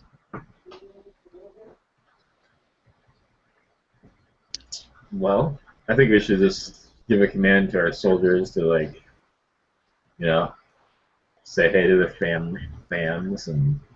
Oh, well, actually we need to have a big town meeting where we introduce ourselves and read the list of the dead.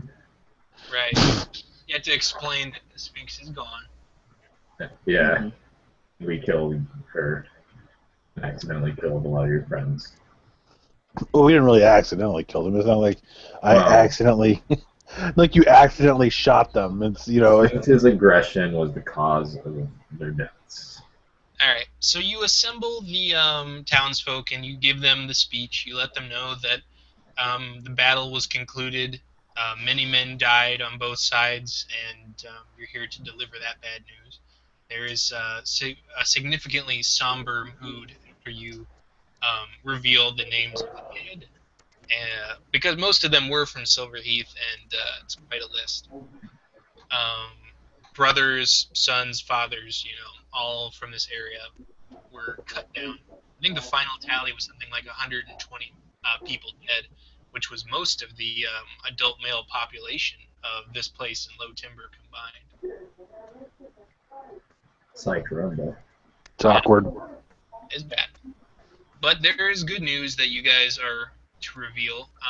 The final question is, do you want to keep these civilians here, or do you want to move them to Fawcett and sort of abandon them for now? It's up to you guys. It seems like the town would be useful if we could defend it. Yeah, it's a lot of like buildings and stuff. Like this is a straight up like town. And there's I feel like it would be very useful if we could defend it. I worry that we can't. I feel like abandoning it is almost like a risk because we're just like being like, oh, hey, any like raiders or people want to set up a camp, like That's where true. they have water. Yeah, here's this ready-made city. I feel like after Fawcett, this is the most important town. The most what? Important town. Yeah. But it's also just like kind of like I mean, I guess Sun Warrior told us not to. He's like, you should just focus on Fawcett. Well, Sun Warrior has sort of a limited view of what's going on here, and his ideas are rather old-fashioned in a lot of ways. He's never really dealt with a culture like yours, so he's making his best guesses, but you shouldn't rely too heavily on his recommendations for things like that. I mean, he's a smart guy and all, but his ideas... Because he's literally Nick. In-game pretty Nick. much the ultimate genius badass. Sun Warrior actually translates to Nick. Yeah. That's literally how I think of it. Like, what does Nick want us to do? Let's ask Sun Warrior. Ian, you are the worst. But, yes, you're right. That's the best way to figure out what I'm up to. Engage it by what the people think. Like, let them decide. Well, they don't know about a faucet. They've never seen it. The soldiers try and convey it, but even they don't really know. They weren't there very long. The people seem to want to stay where they are. The soldiers seem to prefer the idea of going back to Fawcett, and I guess they're kind of split 50-50 in those groups. If you were to take a vote on it, there are certainly more villagers, but that's about it.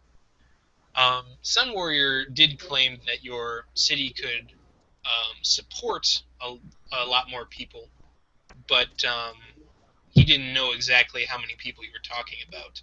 So it's up to you guys to decide if you can afford to have, 150 non-combatants come and live in your city. He did say like up to like 500 people. There's something specific I remember that was more than 150. Yeah, but these are all non-combatants. Yeah. But that's what we need more than anything almost, is just like a culture of actual people. Not. And you were short of women. This would swing it significantly in the other direction. Like, we need like craftspeople and stuff. Like people that can actually make and do things. Actually, in this culture, primarily men do hard labor. Women are the ones who usually do crafting skills. Things like weaving, carving, cooking, bricklaying. These are basically female-only jobs in this desert. So you probably have a lot of useful people here who just are not particularly good combatants. Although, actually, I should say that compared to your typical D&D world, these women and children are more likely to put up a good fight. They're used to, a lot of danger in their lives, roving mutants and bandits and all kinds of crap. So they're not exactly helpless either. They're just not trained warriors. How many people would it take to protect the city? Like, how many are schools? If you wanted to protect it adequately, you'd probably have to leave all the soldiers you brought here behind. And even then, if they never did patrols or anything, they'd probably be more than adequate to the task. But there's no one to recruit from and nowhere to get more soldiers from. So they would probably have to, be pretty careful. Like if they lost 5 men to an ambush, those are 5 men they're not going to get back. That kind of thing. Now that you say that, I feel like there's no way we can sustain. Like, yeah, that's my big worry. Is I don't know that we can sustain 2 major cities. It's just, especially this far apart. Like, if like the big city was Daywalk, then maybe we could keep more people there just because it's a closer thing. So if something goes on, we can get a force there quicker.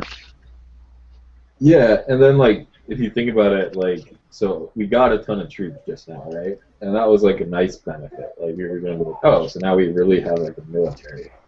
But what Nick just said is basically like that entire military would have to spend all of its time protecting another city now. Like,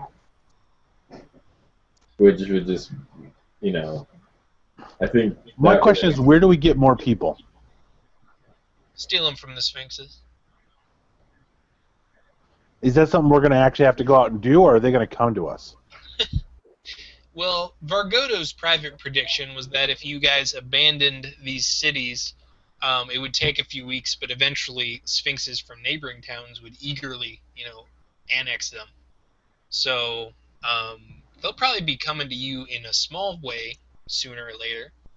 But if you want to actually like recruit actively, and you don't want just halflings from the desert, then you're going to have to go to Sphinx cities, intercept Sphinx caravans, talk to Sphinx patrols.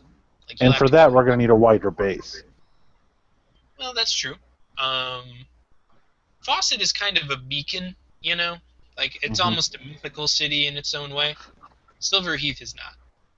Like, people coming to Silverheath might notice it's fairly large for a desert settlement, but it's not particularly impressive.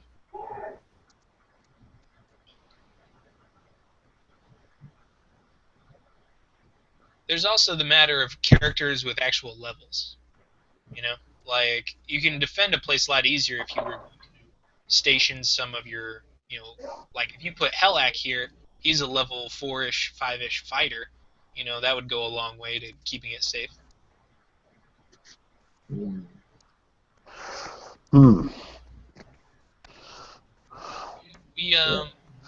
What is the feeling, guys? Eric, you haven't spoken up in a while. What do you feel? I think this is a really important town. I think it would be a huge loss if some enemy took it and like started using it. It would give them a really close launching off point to attack us.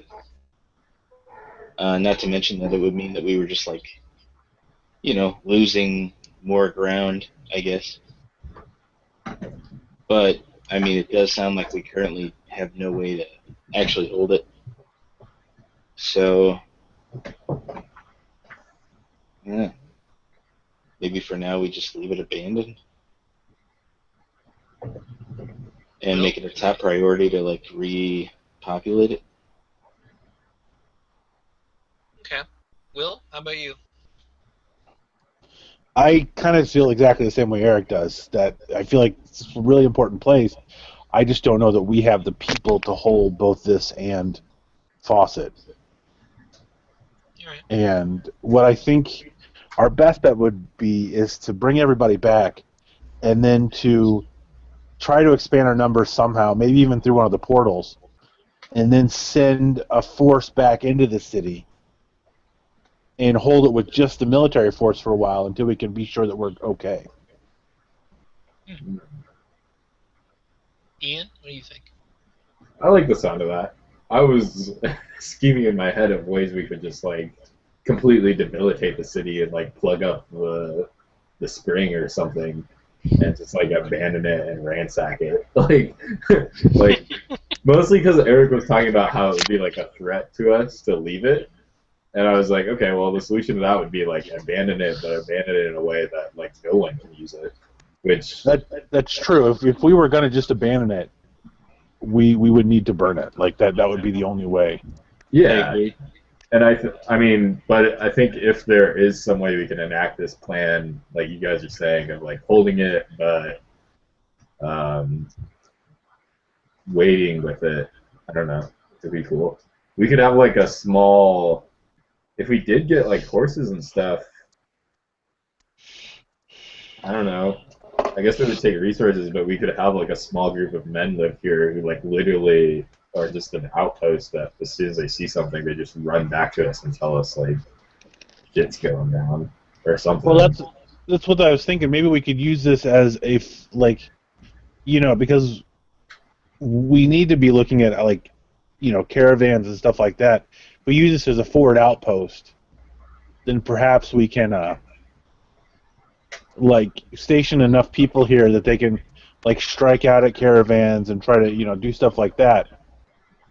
I mean, yeah. What are the other towns? There's Daywalk, Low Timber, and isn't there another one? There was Marin's Valley, but Marin's Valley wasn't a real settlement. It was basically that's one where we bought the mutants, right? Yeah. It was a military outpost with a labor camp attached. Okay. I mean, our plan is to abandon Low Timber anyway. Yes. Right? Yeah. I feel like if he's lucky, Helac should be on his way back to Fawcett with a bunch of refugees. What kind of role does he need to make? Let's just say there's a lot of them. Oh, I know man. that our plan for Helac was to make him like the captain of the guard, right? He was sheriff. We're gonna make him like a sheriff. Yeah. There you Okay. go. What if we made him captain of this outpost?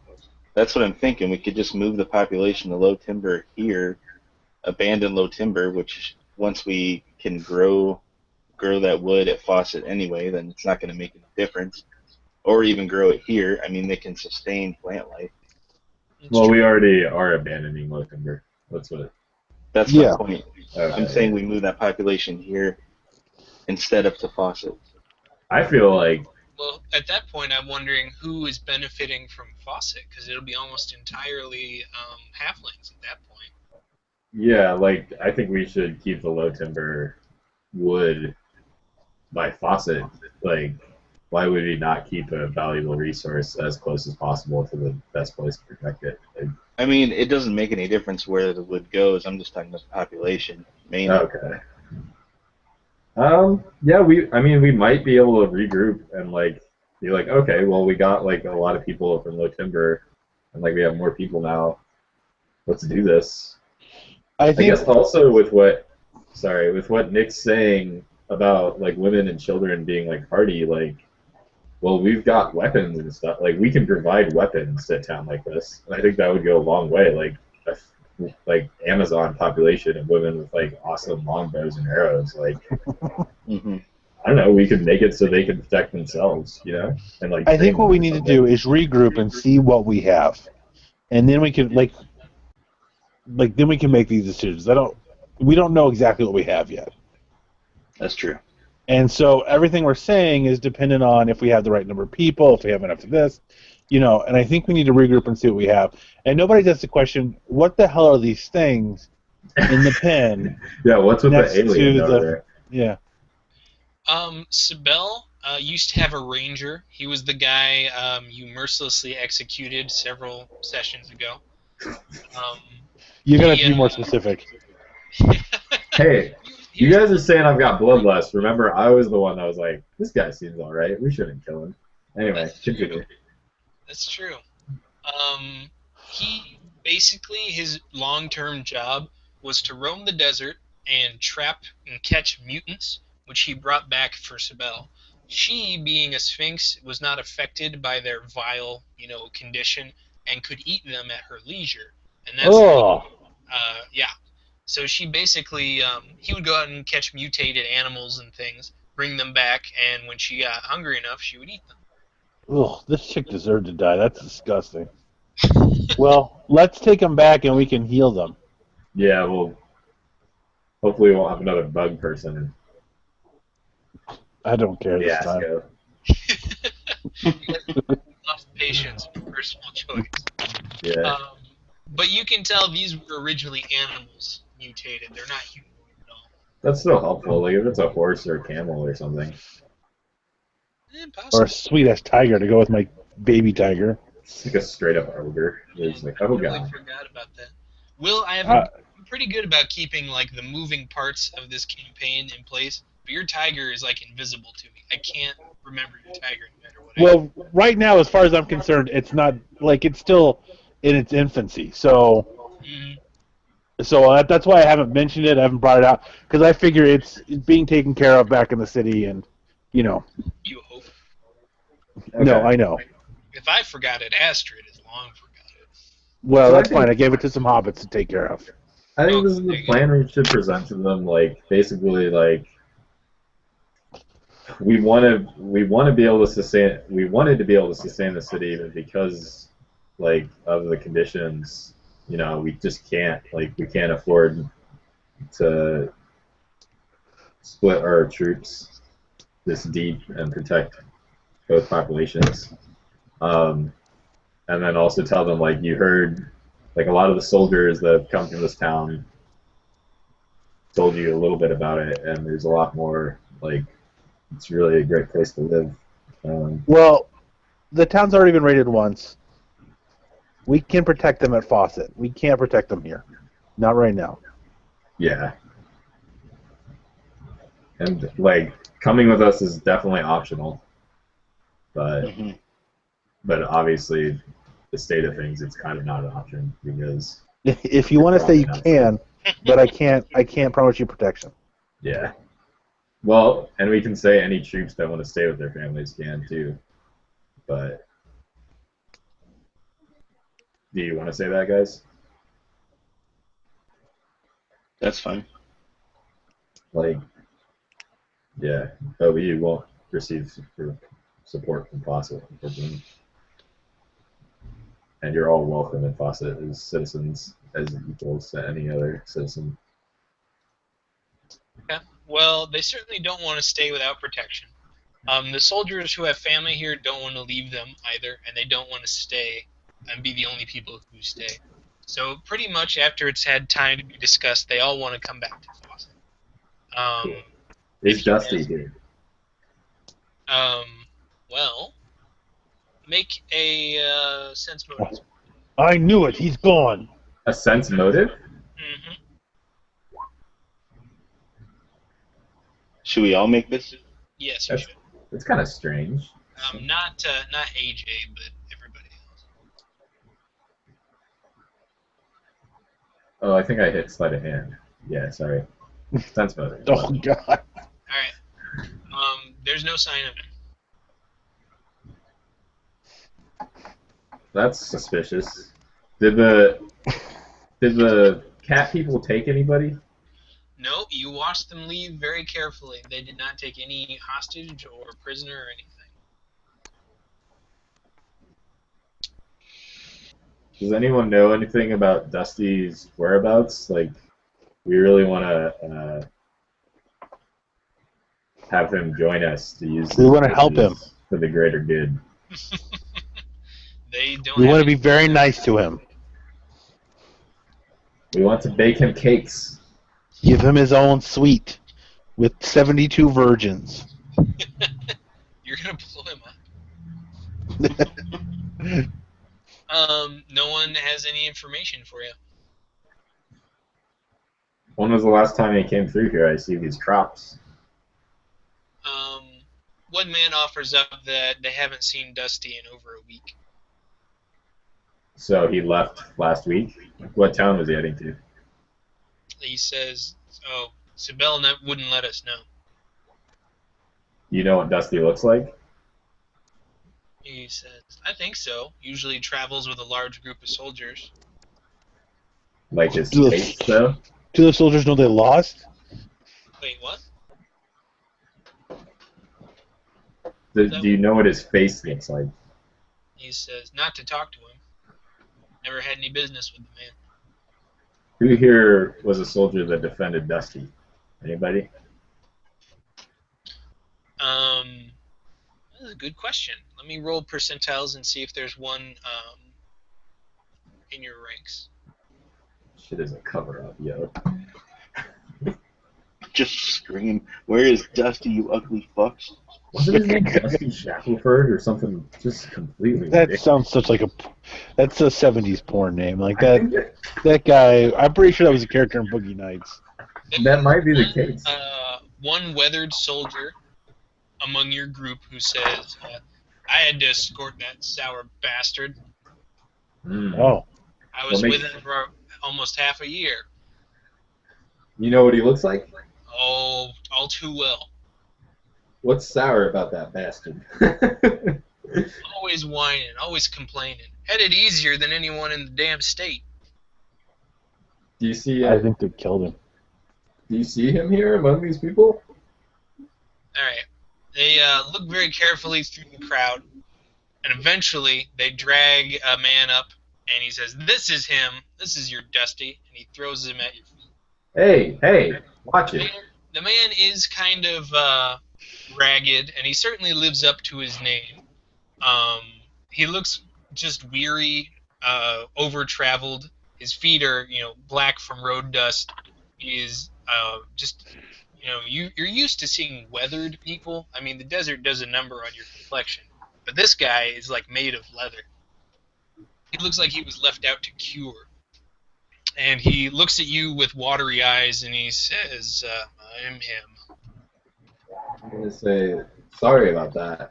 I don't want you to be roughed up like that, man. He gives you a big sigh and says, "I knew there was no escaping it." Why are you sad? And he says, Why the long face, Dusty? He says, I have my reasons, dozens of them. Ooh. I suppose you want that." And he points over to the field of corn. Well, man, Not gonna lie that your labor would be appreciated. this guy's gonna be like Miles too, We did. Miles. Yeah, we don't want him second Milo. or Milo too, whatever the guy's There name we is. go. I don't care. Just don't make him any agreements you don't plan to keep. Whatever. We kept it. Listen, Dusty.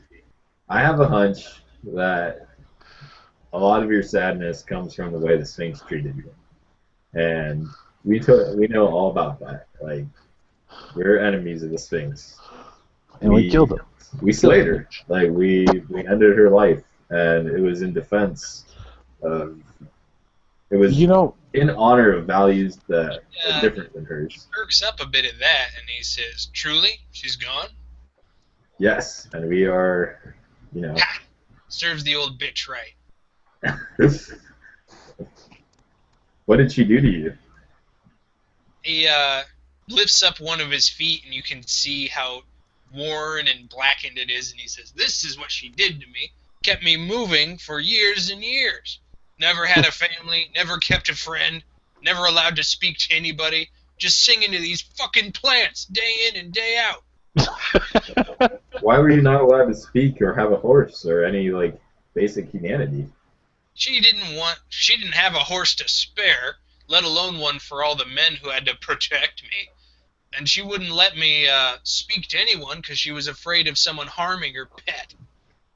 That's terrible. Just these fuckers to talk to all day. And he points at the soldiers. He says, Oh. a lot of good conversation there. Well, that's a bit harsh. Okay, well, hold it up now, Dusty. It's clear that the No, but- distaste the soldiers had for Dusty is mutual.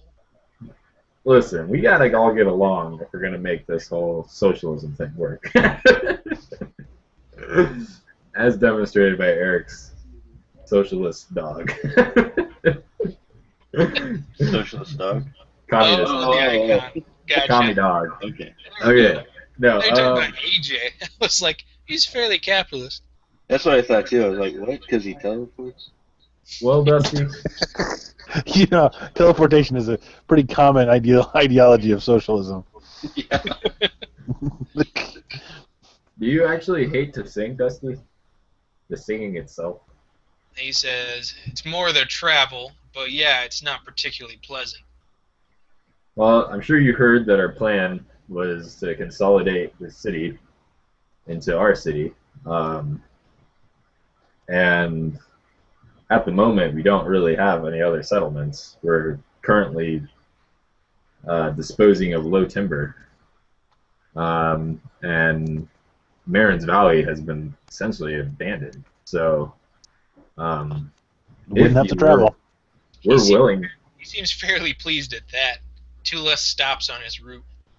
If you were willing to join us and throw your hand into making this work, our city, which we're asking everyone to do in the same way that you would, you just happen to have special talents, it would be really appreciated, and you would, for at least the time being, only be in one place. And if we ever did ask you to travel, we'd get you a horse. Promise. Well, he's been promised the horses many times in the past. Ian, make a diplomacy check, please. God damn it, why am I doing the talking? 8. Alright. He's skeptical of your promises. He's pretty sure that, if he doesn't cooperate, he will be coerced at some point. But he is interested in seeing your city, and he says, listen, I hate this town, I hate these people, I hate every fucking place in this state. If you don't want me to leave for the open desert, that's fine. But there's got to be something worth having at your city. I want to see it for myself. Well, there's water. I'll hand him my thing of water and say, take a drink of this. Alright. We got real water. And I'm going to take off my boots and give them to him. That makes a bigger impression than anything. They're a little too big for him, but compared to walking barefoot on the sand, he finds them quite comfortable. Yeah, until you get those blisters from them moving around all the time. Man, that is going to be a bitch. That was a good thinking, Ian. That was actually, you can ride on the back of my horse. Until Sweet. Actually, you got a deal. You can ride on Murdoch Murphy over there. I'm kidding. That's not actually. I did not even get that. It's completely. Oh, I'm sorry. I was saying we could make him ride on Murdoch. Kill 2 birds with 1 stone. I thought you said Murdoch. I was like, who's I am saying Murdoch. Murdoch. What is this, the A-team? Murphy. No wonder these jokes are so hard to get. Yeah. I can't tell what's pop culture and what's in game. This being recorded is stressing me out. I wanted to record you, just couldn't. Okay. Right. Let's burn these fields. If you guys are ready to go, it'll take the people about a day to pack up, but they are ready to go as well. What's with this cool statue? Is it made of gold? No. It is a terrible amalgam of beaten metal that runs the gamut from iron to copper to bronze to tin. Basically, any scrap was heated, added to it, and pounded into a vague likeness of a sphinx. I say I take my hammer, I let everybody get 1 shot at the hammer, at the statue. They are more than happy to take you up on that. I say we do that. Everybody's leaving. In fact, as they pulverize the fucking thing. Do they have a furnace here? Yes, actually they do. Can we break it down and take it back with us? Maybe, but the thing is, your wagons are going to be completely overflowing with the possessions of the people. Fair enough. We'll just. Like, they're going to have to carry a bunch of stuff, and even if they leave behind a lot of things, like just the necessities, will probably fill your wagons to the brim. We'll buy them an anvil and shit when we get back. Assuming there's like a blacksmith here. So, did you guys say you wanted to bring the mutants? Yes. If they're safe to travel with, like, easily enough, yeah. They're not safe, but they can be bound and gagged and shit. Hog-tied, essentially. I just imagine them being gagged in shit. Like, God. It's like, Jesus, Nick. Cruel. Well, with that, the next day, by noonish, you guys are ready to set out again. I'm going to keep Dusty company. All He right. seems like an intelligent fellow, so I'm just going to, shoot the shit, because I got all sorts of knowledge about everything. He is certainly eager for a conversation. talk your ear off. He's prone to complaining from long habit, but he's interested in everything you have to say. He's never heard of a lot of the things that you are talking about, and is particularly interested in any information about the dwarves. He seems to believe that they live in a kind of mythical golden age sort of civilization. And although things are pretty good in the dwarven kingdoms right now, he's kind of painting a rosy picture anyway. So you two will keep up a lively chatter as you all head out. The people are mostly positive at this point. They've reconnected with a lot of people they thought were gone for good, and those who haven't at least have a new life to look forward to. People are grim by nature here in the desert, but the beating of the Sibel statue certainly helped. By the end of the evening, it was completely flattened like a coin. Can we take that? Rolling along. Oh, should I try to plug up the thing? I guess it's too late to do that. Yeah, let's not worry about it yet. Okay. I feel like I could have engineered something. You guys, you left the gauntlet, didn't you? Back with Astrid? Yes. Okay. Eric, So. you have your lyre, right? Yeah. Alright, just checking. I was thinking about what Astrid would be up to at this time. Oh, wait. I completely forgot she can't use your lyre anyway. I mean, we could, like, wire it close. That would actually be pretty smart, I feel like. Well, I can't use my lyre. Oh. Never mind then. Just because, like, if we knew where it was, we'd be able to uncover it really quick, but anyone that wanted to uncover it would have to, like, find it and then, like, dig it out. And people in the desert got to keep moving, you know? While you were gone, it would probably overflow anyhow, sort of create a sink. Okay. Eric, your lyre should be good to go. It's been over a week since you left Fawcett. Oh, really? Yeah, it took you guys 8 days to get here. Oh, I didn't know it had been that long. Oh, shit. What if we use the metal? Fuck, it's going to suck when we get back. It's now a futuristic city manned by cowmen. Can I? I mean, I don't know if you guys are against this idea, but can I try The to engineer like a way to use the metal to stop the spring? I don't get what you're talking about. Stop the string. Spring. Basically, I want to plug the spring Oh. temporarily so that anyone that wanders into this town is like screwed over, like, and can't get water.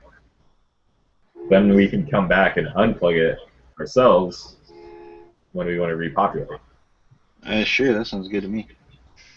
Can I make an engineering check? Go ahead. Please. Here comes the nat one.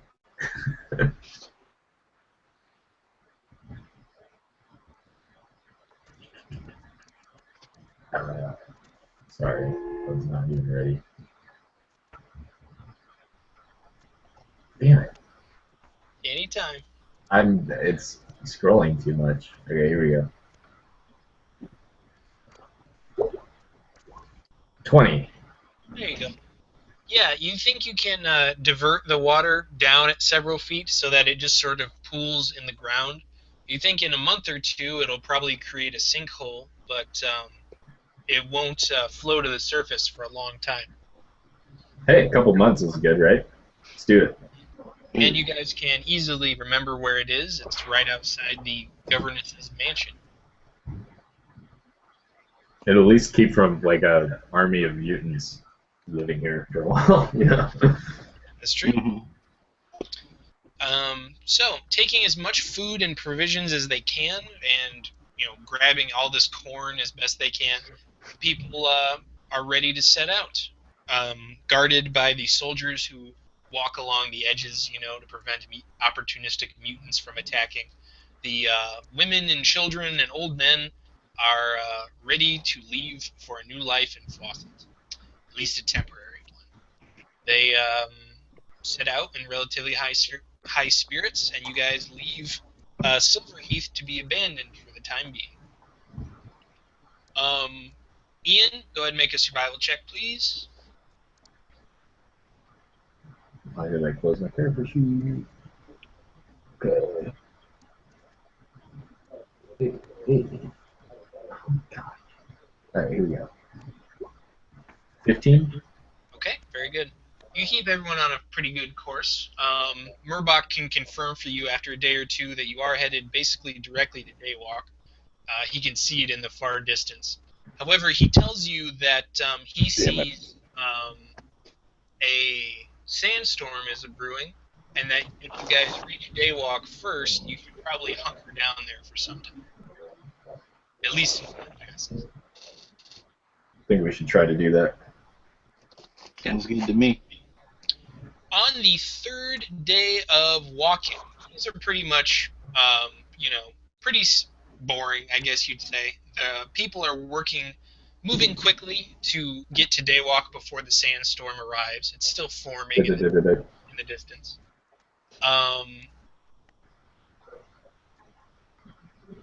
Dusty is ready to share a lot of complaints about sandstorms and how he was yelled at when his schedule was disrupted by them. Basic chatter. When a man, one of the soldiers, falls with a cry of agony on the edge of your moving group. Okay. I'm going to tell Dusty to dismount and go check it out. I'm guessing the other two guys are too. He hands you your boots back and says you might need these. Slide them on. Thanks, man. Alright, so while you ride over there, are you other guys going along as well? Oh, yeah. Okay. Murbach will come along just out of his own curiosity. And you find that the man is bleeding profusely from his foot. He's lying on the ground, holding it and sobbing almost. Can I do a knowledge nature check or something? I'm going to cast healing on him while you do that. Yeah. What did you cast, Eric? Healing. Cure light wounds. Okay. Well, that will fix the puncture wound in his foot, and he sighs with relief. Most of the people gathered around are pretty impressed, too. They've never seen magical healing, exactly. And so they're pretty astonished, actually. Is this more of those cactuses that we fought? Like the first game? The man seems to have stepped on a small spike that's protruding from the ground. It looks like it's made of metal. Oh, shit. Traps. You also note that it did not seem to be moved by his weight. Like he stepped on it, but it remained still. I'm going to investigate it. Yeah. Right. It's a small, it doesn't look like it was necessarily a spike originally. It's kind of a jagged metal cylinder that at some point broke off at the top or what have you. It is only about 2 or 3 inches thick. It tapers to a sharp, point at the very top, and it sticks into the ground. Figured out. Man.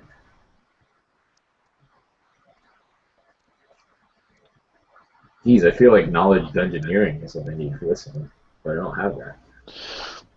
How far down does it go?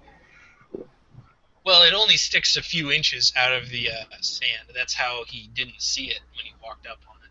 Can I try to disable device on it? Sure, go ahead.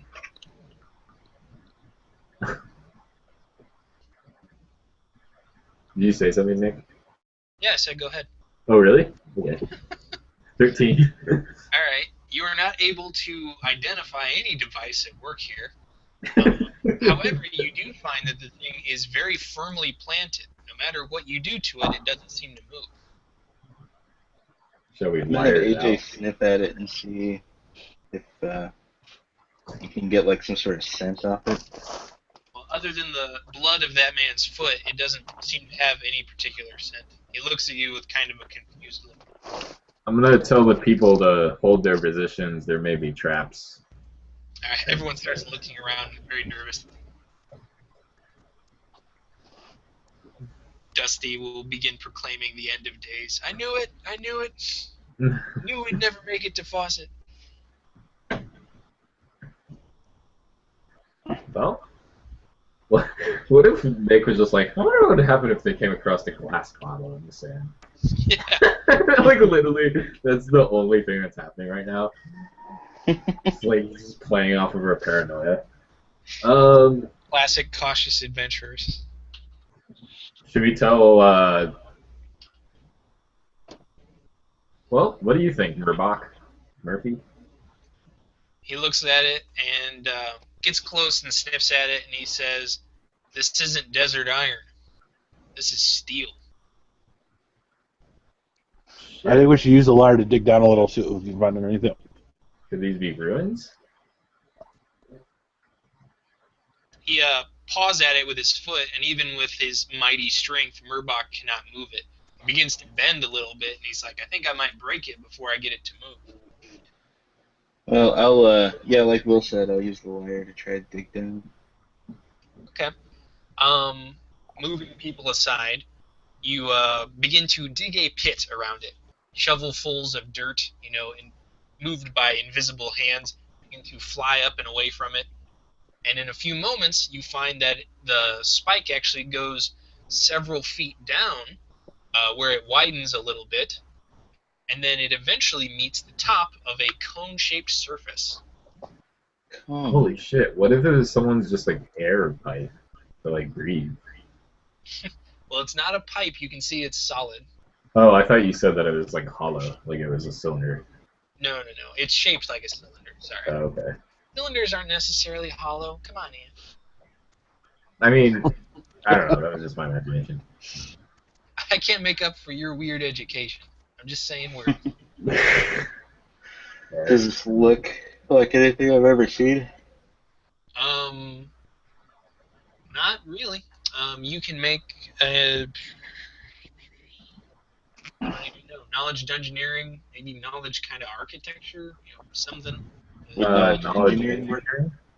Say again? Knowledge engineering? No, not really. This local nature arcana? You can attempt to identify it via... Knowledge spike you shit in the desert? Via what? You can try that one, Ian, if you want. Arcana? Yeah. 22. Alright. This seems to have no mystical significance. Guys, got no mystical significance.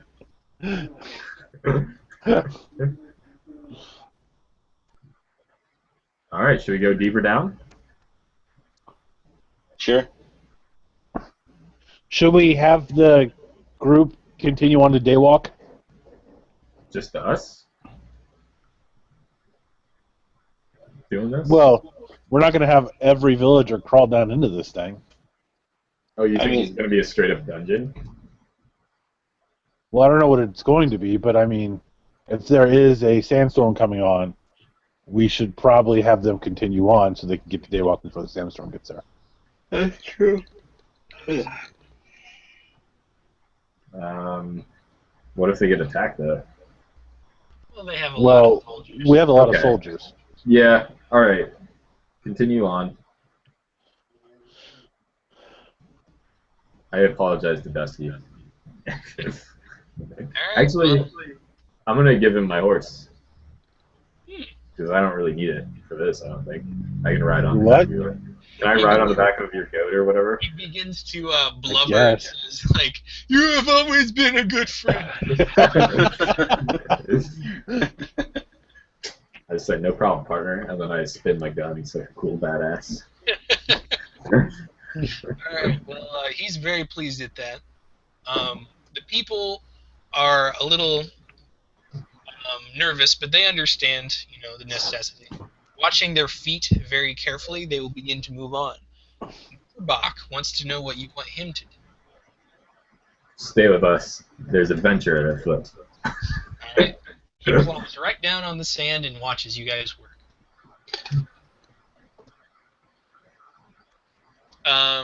Eric, excavating further. Mm-hmm. You eventually reveal that the whole thing, the cone extends for a good direction in either either way. Actually, this is a point where Halgrim needs to make a knowledge check. What kind of knowledge? What do you have? Do you even have knowledge? Dude. Oh, I don't have any points in any knowledge skills. That's okay. This one is kind of a personal history sort of knowledge skill. So just a D20? It's a D20 plus your wisdom, and then you get to add your character level to it. Okay. Ooh, that's an intense roll.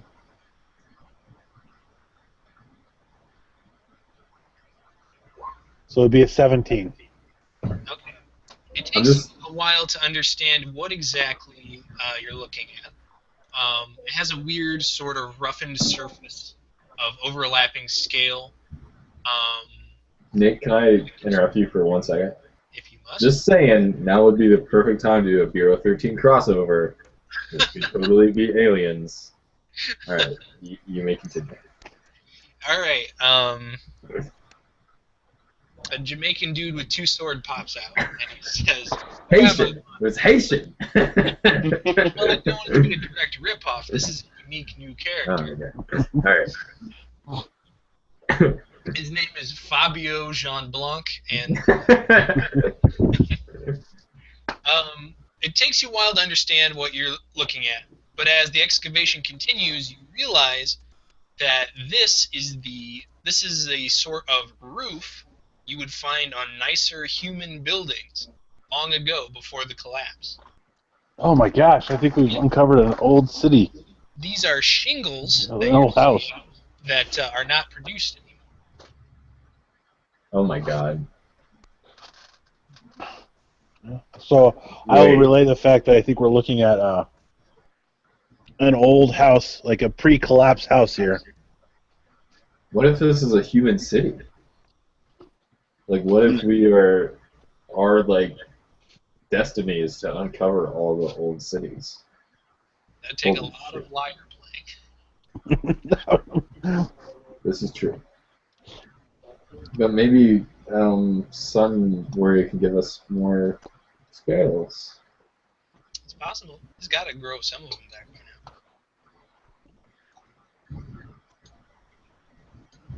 now. Alright, let's see if we can get inside, huh?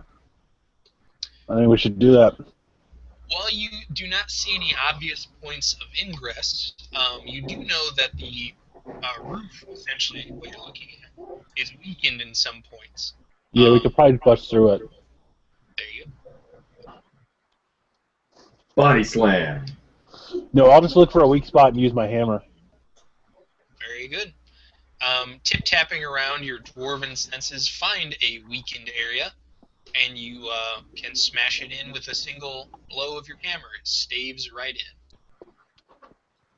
Looking down, you see about 10 foot of depth.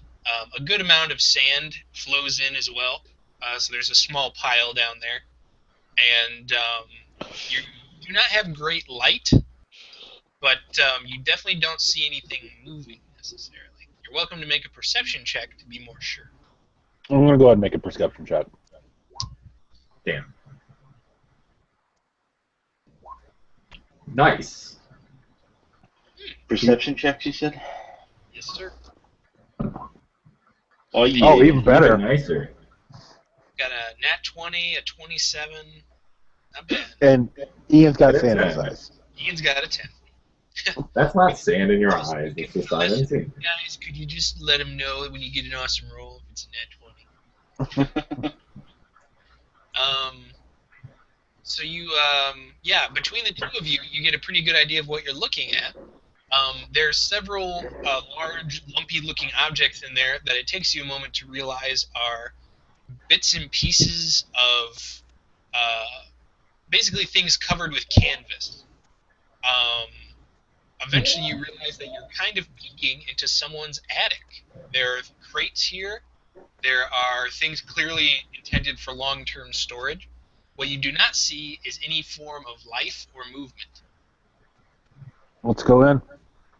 Mm-hmm. Who wants to This is going to be one of those weird, like, Planet of the Apes moments where we find like a DVD player or something? I guess I'll go. This is absolutely going to be one of those like Journey to the Center of the Earth things, where there's a whole world in here, and you are in this. May I use the restroom really quick? Go Without ahead. revealing anything terrible. No. I'm going to move the map, gentlemen, and then set us up again.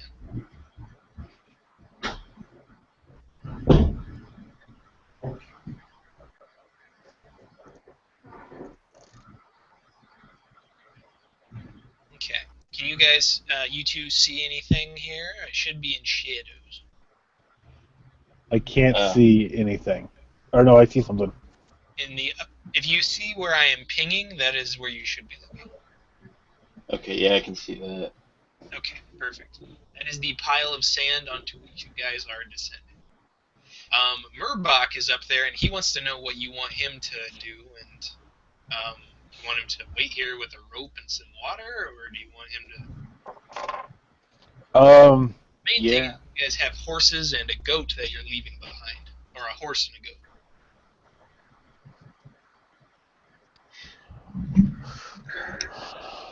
I mean, yeah. Yeah, I'd protect the horse and the goat and kind of scout the area to make sure everything's okay. Mm-hmm. Okay. Don't go eating our animals. I swear to God, if you touch Gustav. He's perished at thought. Back. Okay. What do you guys want to do for light?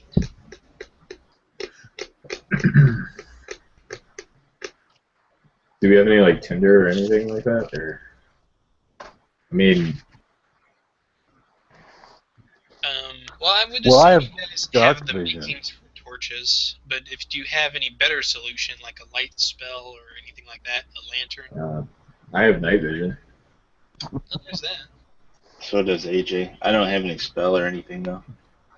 Can I ask my ancestors to guide us through the darkness? Alright. Make a religion check. Oh, that thing I don't have? Oh. Yeah, that thing you... You're talking about knowledge religion, right? Since you don't have it, go ahead and just make a roll and add your character level. Okay.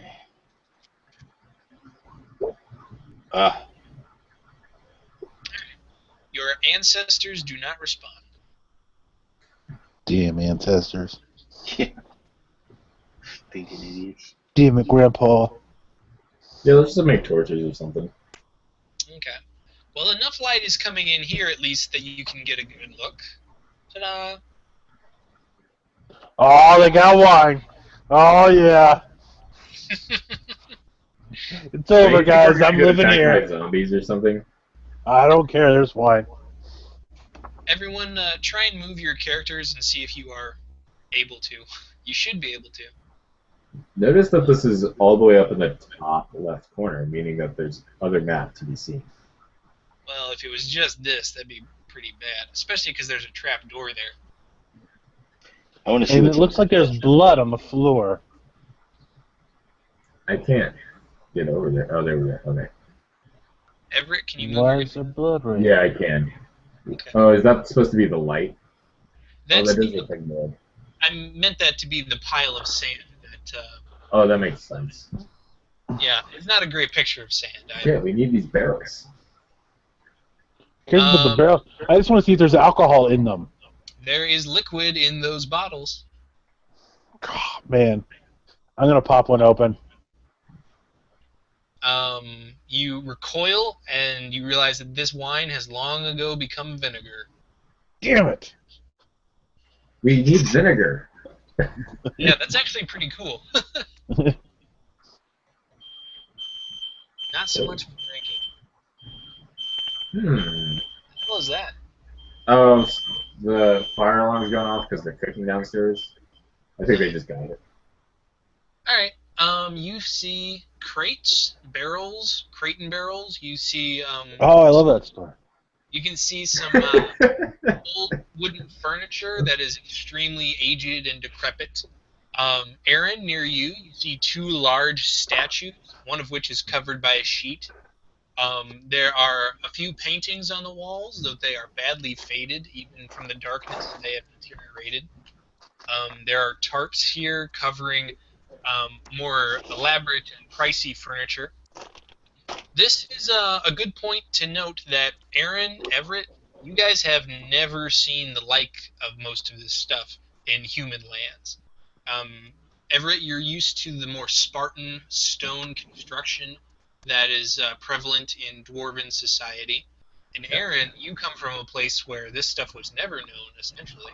Certainly they had statues, but they didn't have a fine, like, Shea lounge that you might find under one of these tarts. No paintings or anything of that nature. Halgrim, you are kind of the scholar of this place because you're the only one who was alive long enough ago to travel in human lands before the collapse. Yeah. Well.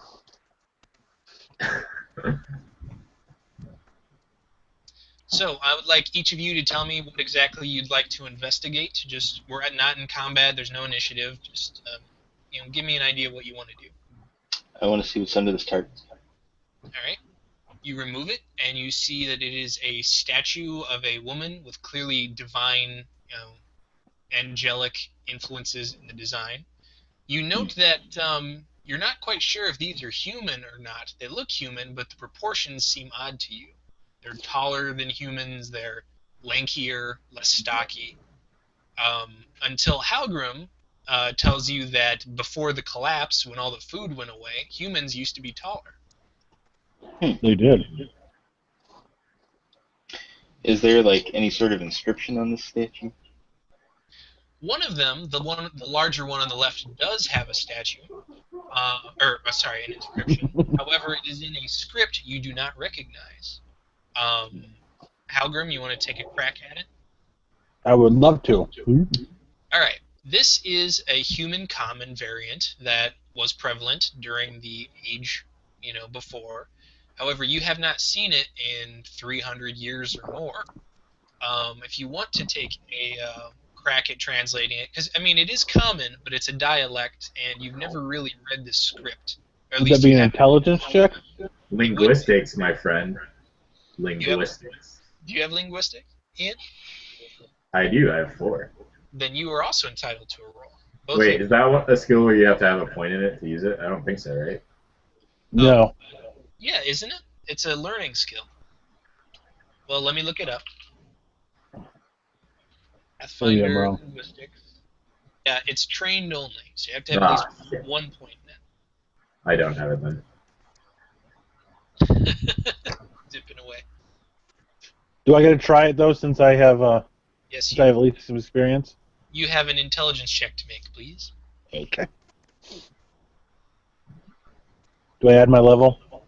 Nope, just an intelligence check. Oh God. All right, you do not have a clue. It's all weird Russian backwards writing to you. Ah, damn Cyrillic. Are there any mechanical wonders in this room? You search long and hard, but you don't see anything that really qualifies as mechanical. It's mostly decorative stuff. Mostly what? Decorative stuff. Some of it is replacement items for like the kitchens and whatnot. For example, you find a crate full of pans, a crate full of rolling pins, and sharpening stones for knives. Shit, we gotta take this back for the tap. That guy's gonna go nuts. Yeah. Are there any books here? In the one of the crates, I'm assuming you guys are cool with opening up crates. You betcha. All right, no scorpions fly out at your face this time. But you do find a crate full of weird tomes. They are extremely musty, but they are well preserved and still legible. However, they are all in ancient human speak. No good.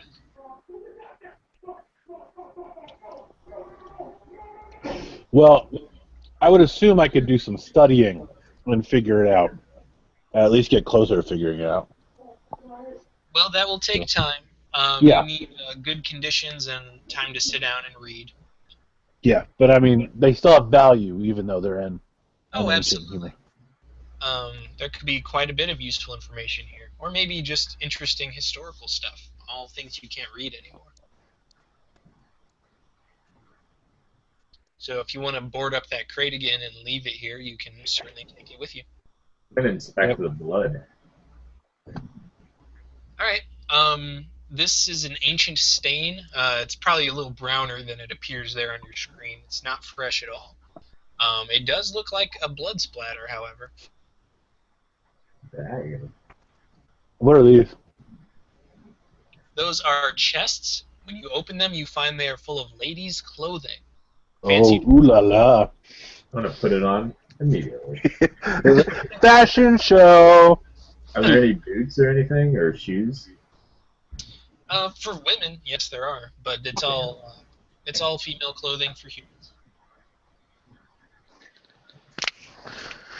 I see we go down this trap door, guys. I say we uncover every tarp. Sure. Uncover all the tarps. Okay. Under each and every one, you'd find a piece of furniture, a large wingback chair, a table with an inscription on it, and a fine, rosewood finish. These are pieces of furniture that even dwarves have to admit are pretty dang nice. However, they've been put in storage for reasons unknown. Is Murbach down here with us? Nope. No, he's outside. He's watching your animals. Some of them, anyway. Do you guys mind if I get some food really quick? We're almost done with the game, actually. Oh, okay. Yeah, let's go down. Trap door. Okay.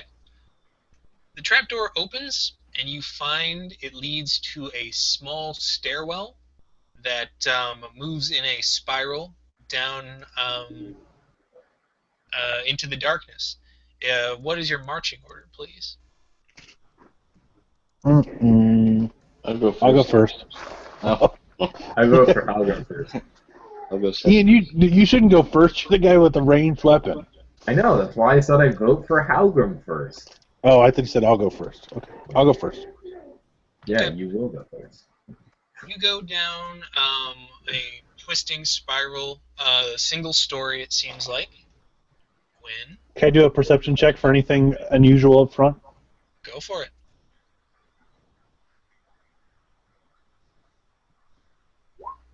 29. It's a shame you wasted that, because no, there's nothing unusual.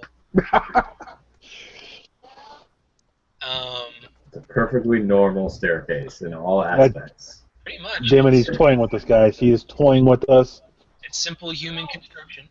Ooh, I'm not even on the stairs. Get on there. I didn't do that.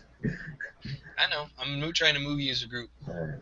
You find that on the northern side of the staircase, you eventually come to a stout wooden door at a small landing.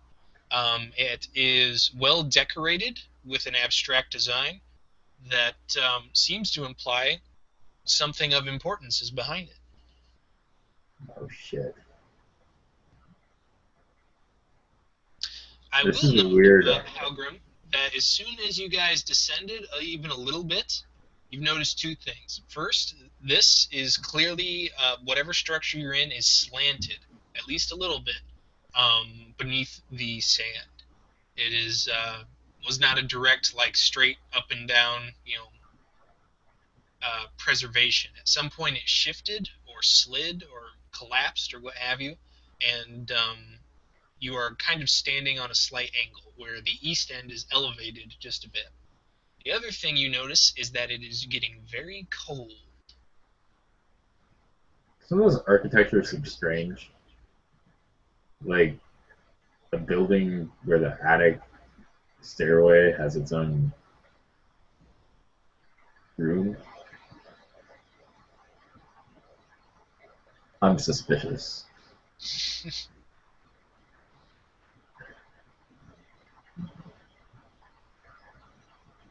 Should we open the door? Will that door give way? It will. It is not locked. Why shall we open it? All right. Be prepared for floods of sand. You open it, and there's only darkness behind. As you guys move in, 2,000 zombies. go ahead and reveal.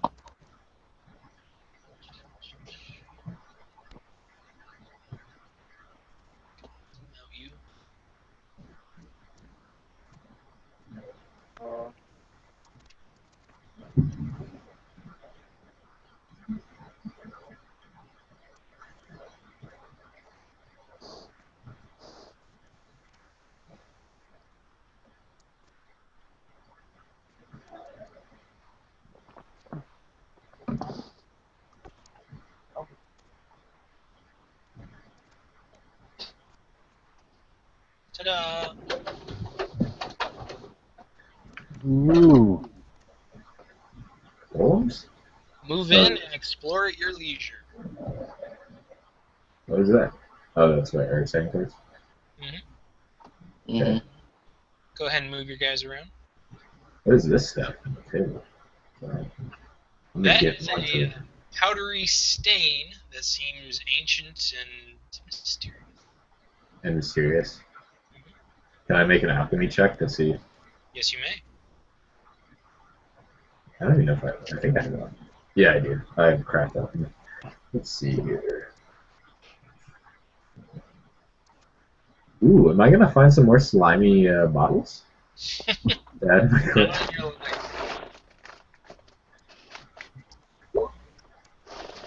Alright, you have no idea whatsoever made this stain. Not a friggin' clue. Dang, that sucked. Yeah, that's the natty one. What am I looking at? Alright, well, let me give you the general overview. This room has several tables, as you can see. Chairs, finer than the scrapped ones you saw in the attic, with leather seats and tall backs sit at each one. There are a number of bookshelves, as you can see. However, they are almost entirely empty.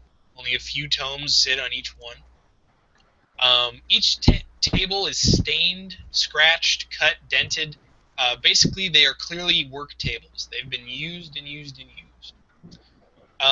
Halgrim, you are standing before a large bronze statue. It is well corroded with age and simple lack of attention. However, it is clear that a human of some sage-like figure is depicted. Cool. Everett, you find yourself looking at four enormous standing globes. They are of fine craftsmanship, though the dwarves certainly have better. Standing what? Globes. Oh, okay. Each one is about 4 foot tall, and they seem to depict 4 different worlds. Ooh. Wait a minute. Oh my god, we're gonna run into the guy again. This Aaron, is where he came from. what even guy are you talking about? Aaron, He's a slimy scroll guy. you find a oh geez, not that guy. He drowned 100 sessions ago. Get over it. He did not drown. He Um, did not watch him die. you find that the hearth has a fire in it still. Oh god. Yeah. What's with the smashed statue? Make a perception check, please.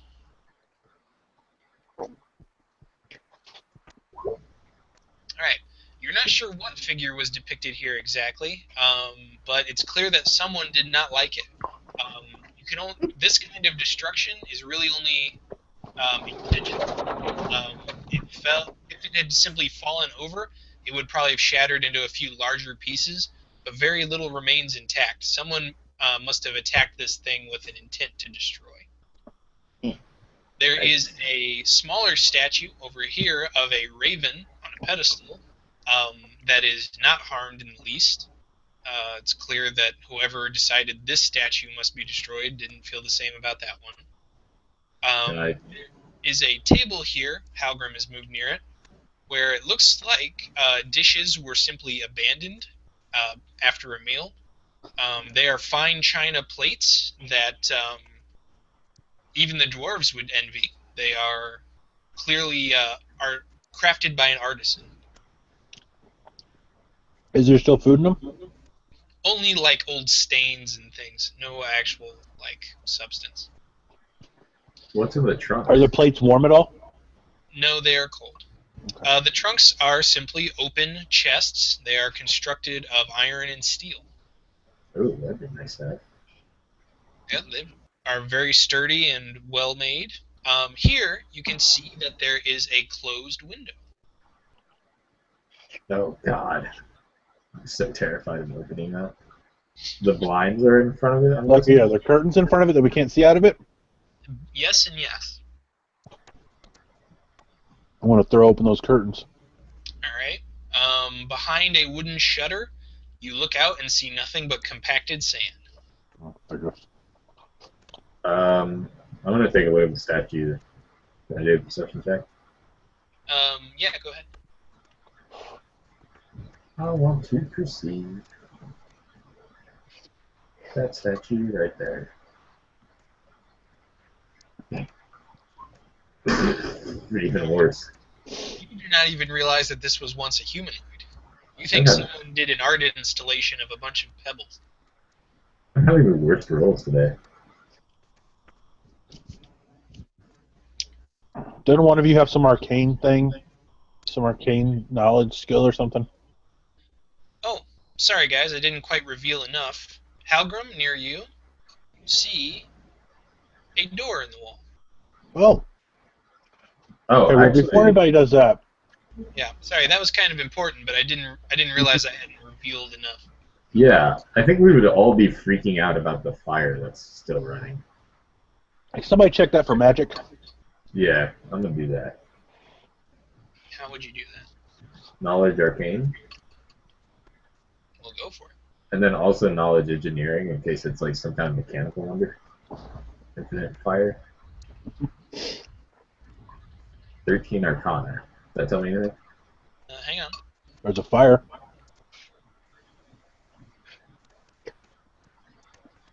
Nope. You have no idea what this might be. 18 engineering. And it does not seem to be the product of any kind of mechanical apparatus. Is there wood in there? Yeah, there's a few cords of wood burning merrily. Oh, God. You can feel the heat on your faces. Dude. I'm excited. Let's go. I don't like it. Let's go in the door. What do you think, Eric? Let's go. Oh, well. All right. Who's gonna move first into the next room? Same order. You have, Halgrim, entered into what appears to be a dressing room. Ooh la la. There is an enormous freestanding mirror. These things are expensive in dwarven lands and unheard of in human ones. Aaron, Strike a pose. this is literally the first mirror you've ever seen. Oh God, I'm sorry.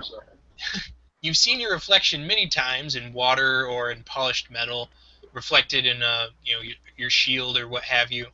But this is the first time you've seen it like in a perfect reflection, in completely without warbles or any distortion. A wonder like this is probably unknown in the Sphinx Empire. Flanking it are two enormous redwood armoires. They are also very finely crafted. Halgrim, it's become clear to you that this is a noble's chamber, probably the apartment or what have you of some high-ranking human official. There's another window. Peeking outside of it, you see more sand. And looking around, you can see that there are dressers, a desk-like table here with smaller drawers, and a pair of fine chests, all of which are empty. There is no clothing remaining here of any kind. The armoire's empty also? Yes, they are. They still have wooden hangers in them, though. That's interesting. So every container here is empty. That's right. Well, then I think we should go to the next door. This is the second rug you've seen, also very finely crafted. You're familiar with the concept, of course, Aaron, but it's a level of craftsmanship your tribe did not have, and a level of craftsmanship that the humans who invaded your area had abandoned, essentially. So things this fine are utterly new to you. It's damn, that's fine. Alright. Now, Oh man. Oh. go ahead. Statues or soldiers?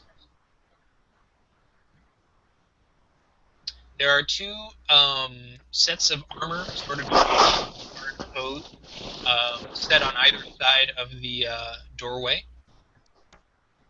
This room is clearly a bedroom, obviously. An enormous, opulent bed occupies the center. 2 lit braziers send merry warmth into the room.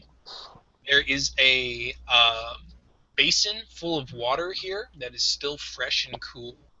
A couch for lounging, another bookshelf which has more books on it than you've seen outside, and a few paintings as well. God. Are these actual suits of armor, or are they? They are real armor. Hmm. There's someone living here, man. What about these chests? But they didn't even make their bed. The chests are unlocked. You open them up and see that they are empty.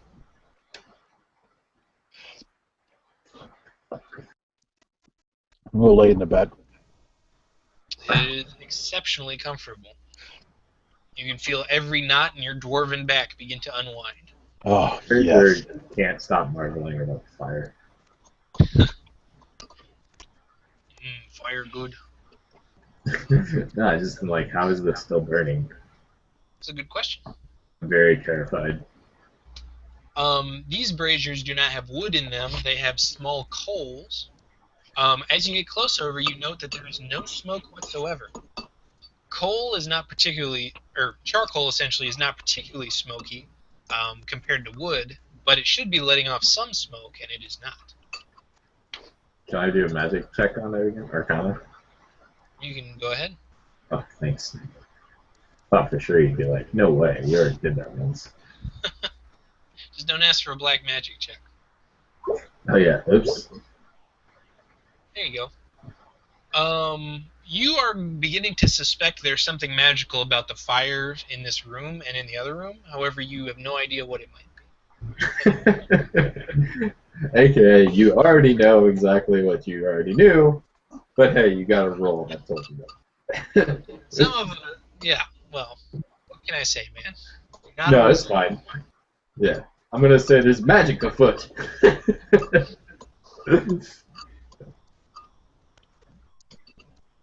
What's Okay. this then? That is a chamber pot. Can I drop my shorts? All right, well. They don't have these back in Fawcett. Luxury. It is clear that someone of importance lived in these rooms. The furnishings alone are worth thousands of gold pieces, to say nothing of possible magic fire. Is there fresh shit in the chamber pot? No, it is empty. Aha! There's no one living here. I have proved it.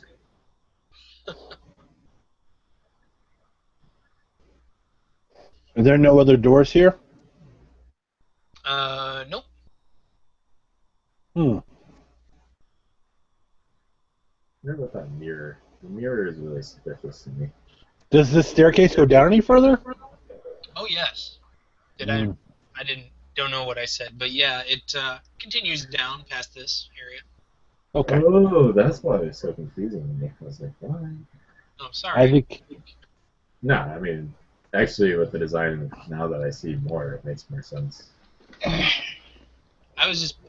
picked out basically clip art to be all this stuff, so it might not look exactly like it's supposed to.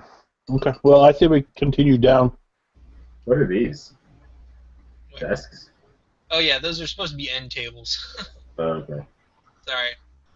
I was looking for a more identifiable, like, nightstand, but that's the best I could do. Could we lift one of these for fire? You want to just take it with you? Is it super heavy? It's fairly hefty. Do you have any points in strength? Are you an average strength person? I think I'm like average. Okay. You would probably need to carry it with 2 hands. That's probably not a good idea. Never mind. Especially if we got a torch. I don't see the reason. Yeah. I'm going to go ahead and mark Aaron that he has a torch, because I will forget.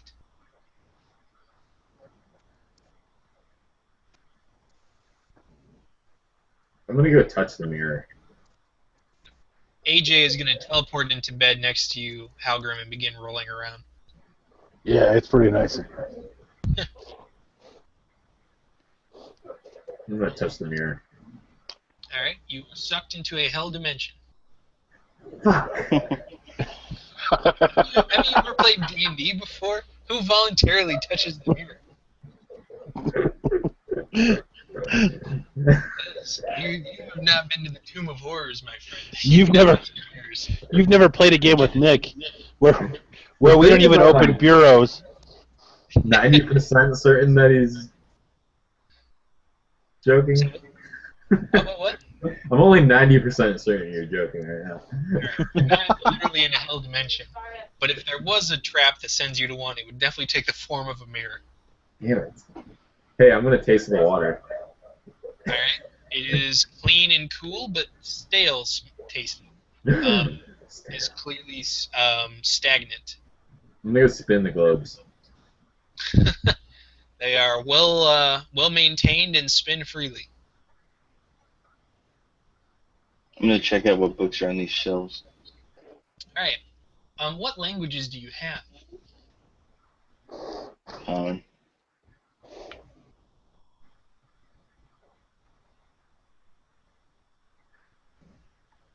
Any idea? Common. Oh, sorry. I just heard like a noise. I didn't realize you were actually saying something. Oh, sorry. These are all in a language that seems different from the one you saw on the statue upstairs. However, it is no less illegible to you. Do I recognize it at all? What languages do you have, Halgrim? Dwarven and Common. Alright, this is in neither of those. Are there any in Sphinx? No, there are not. I must have missed what happened to my guy. What do you mean? I've got this icon over my head now. Oh, I just put that on you to remind myself that you have a torch you're holding. Oh, okay. I thought I got poisoned or something. And I just didn't mention it again. Yeah, I was like, so am I dying? Yeah. No, we'll get to your death later. Don't worry about it. Is any of this armor any use to us? Well, it's clearly built for humans, but Okay.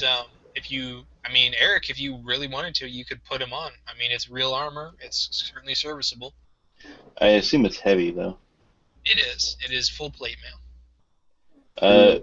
Which actually makes them one of the more valuable things you can take from this place. Full plate mail is worth, I think, over 1,000 gold. Yeah, don't think we're not like leaving this place, grabbing a couple carts, saddling them up here, and emptying this shit out. Yep. We could definitely take a suit back for Helak. That'd be tight. Keep All back right. to lose a If few he's still pounds, but alive. yeah. What are these containers I'm next to? Those are just open chests. They're fortified and very sturdy. They're made of steel and iron, but they are already open and they're completely empty. Okay.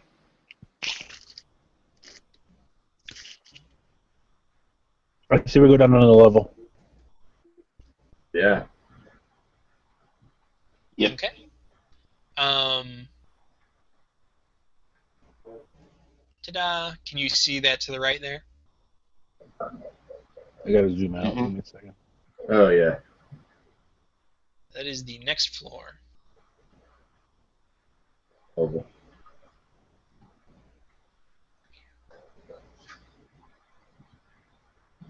Cracking the door open, you feel that it is even colder here than it was upstairs. It's probably a good 40 degrees. Coming out of the, well, maybe not 40, but it is very chill. Coming out of the desert heat, it's very shocking to suddenly be in a place of such cool darkness.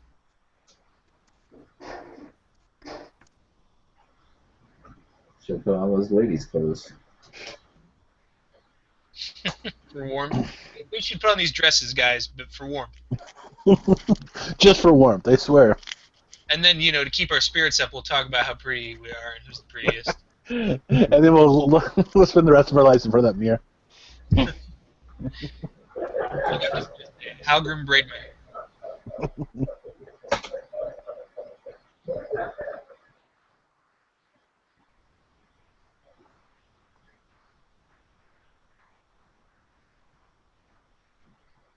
Sorry, I'm doing the reveal. takes a while.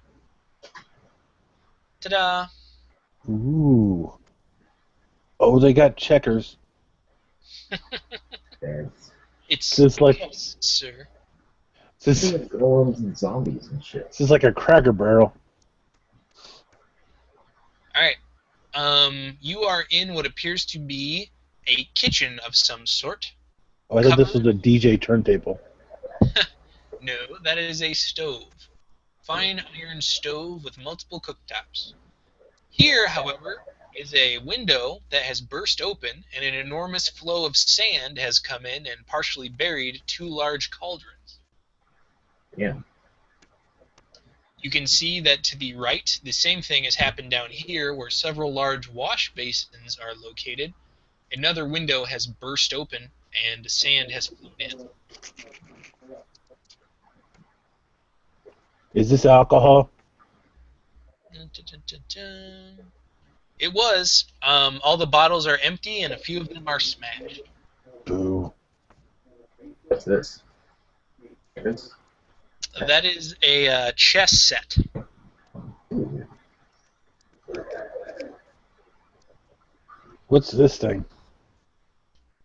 What's what thing? This a mill? Mill. You know, like to grind corn? Click it again. Sorry, I was looking at your character, not at you. Sorry.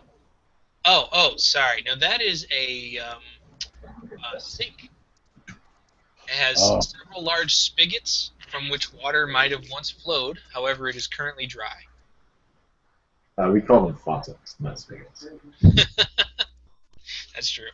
Spigot is a pejorative term. Anything in these cauldrons? Nope, they are empty and dry. One of them has a large wooden spoon. Is this a knife right here? Yep. Oh, yeah, I'm taking it. You want it? No, I'm just kidding. Alright. Are these cupboards? Yes, they are. Yeah. They are full of cooking utensils for the most part, although you find this one has a large amount of spices in it. Small jars of preserved spice. Many of them are no longer good, having long ago went stale. But you find things like salt, sugar, things that don't really go stale. They just sort of, get settled and what have you. But even in dwarven lands, sugar has always been a rarity. It's a luxury item that very few can afford. Most people make do with honey or sweet herbs or things of that nature. So to find actual, real sugar is quite shocking. Hey, let's get sugar high. Doesn't take much.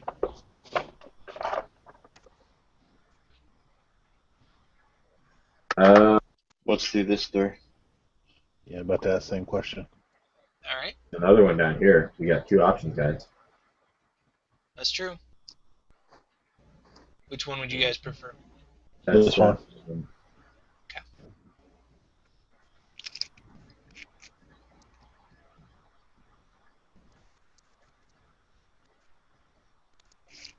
Oh my. God, dead person. Maybe. Moving into the room, you find it is a sparsely furnished and rather cramped bedroom where 2 people presumably stayed in narrow beds. One of them appears to still be home. The other bed shows that signs that it was occupied long ago, as the impression of a person there. Unlike upstairs, these are cheap, cord-filled mattresses and leave impressions long after the person departed. Guard. A bookshelf here with simple tomes, unlike the fancy ones you saw upstairs. An empty basin, chests of drawers, and 2 small dressers. There is a human woman sleeping on this bed. She is not dead. Oh my. She is Her with a kiss.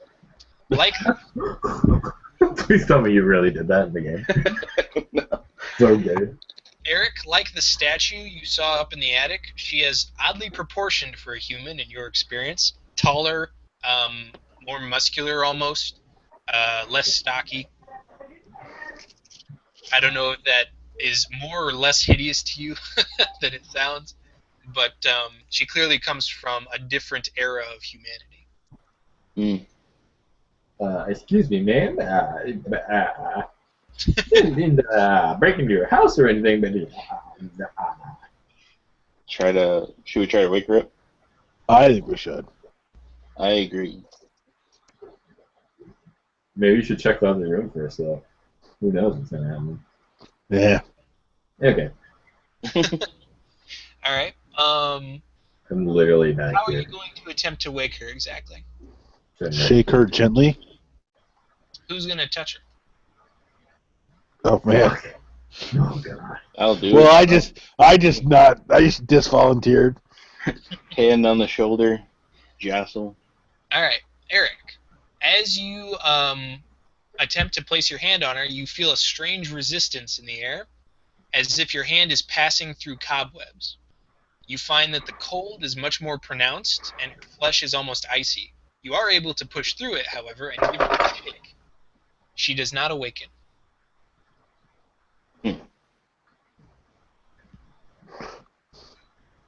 I think it might take True Love's kiss, Eric. I think you're just gonna have to go for it. Will I get to kiss her? You gotta push up on that icy bitch.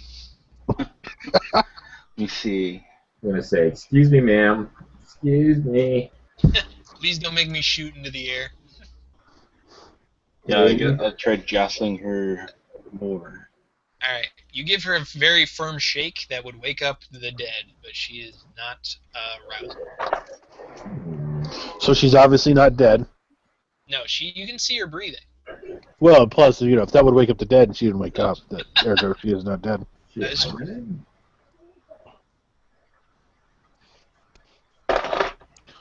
Huh.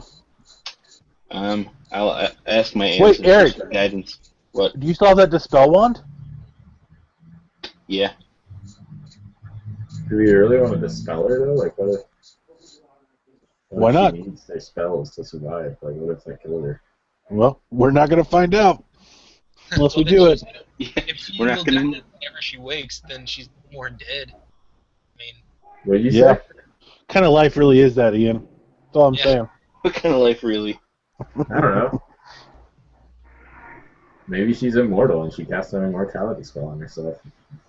And in the But she process can only of be trying- asleep. No, who knows? Maybe she has a protection spell on, and she's hibernating. I don't know. I say we cast a dispel wand on her. Fine, do it. I'll see if my ancestors recommend it, if they can offer me guidance. okay. You and your ancestors. That's right. Make a level check. Probably know she is your ancestor. That's what I'm hoping. Really? Some Back to the Future weirdness right there. Yeah, that's They pretty are good. quiet. Your ancestors have no guidance for you. I'm gonna dispel. Tell your Clint Is Eastwood. this an actual ability you're using, to consult your ancestors, or are you just doing it as a? I don't think it's an actual ability. I thought it was. I thought it was an oracle ability. Well, he is an ancestor oracle, but Yeah. Yeah. that doesn't necessarily mean he has an ability to consult them. Well, I've got it up. I'll look it beyond- up real quick. I mean, really, the only thing it's given me so far is the haunted attribute. There is actually a oracle revelation where, as a move action, you call upon your ancestors to provide counsel. Yeah, I don't have that, though. I'm not high enough level. Gotcha. Okay. Well, anywho, you go ahead and roll a caster level check. Can't remember what I did for this. It's just D20 plus 2. You get to add 4 for your total level. Oh, well, then that's 16. Okay. Sparks of white light flow out over her from the end of the wand. There is a moment of silence, and then with a crackle of electricity, the wand is blasted out of your hand. It ricochets around the room and lands near Everett. Told you it was a bad idea. I told Is you. it intact? It is intact. It is slightly smoking, but it is intact. Sweet. You still use up 1 charge from it, but it is still usable. Cool. She didn't wake up? No, she did not. Oh my gosh. That bang made you all jump except for her. All right, I got it. We're gonna put on what. What's And that? then we gotta put on women's clothes, and then we'll lay in this bed over here. And that will unlock the puzzle. She'll think, hey, we're all ladies here. I can get up and Yes, exactly. The desire for girl talk will bring her back from the brink.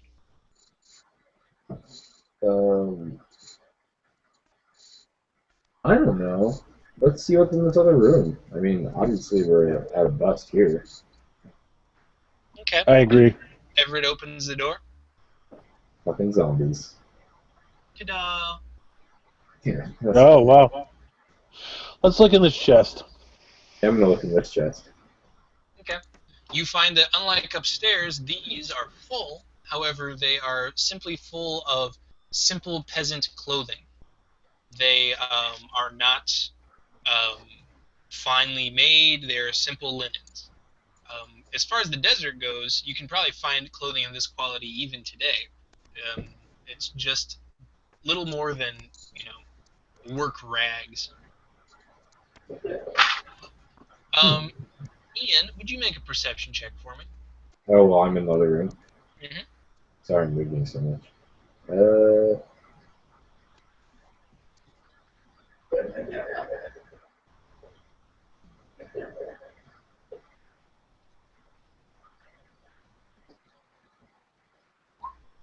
14. All right. When you move towards the basin, you hear a whisper of conversation. However, it trails off very quickly, and you can't hear it again.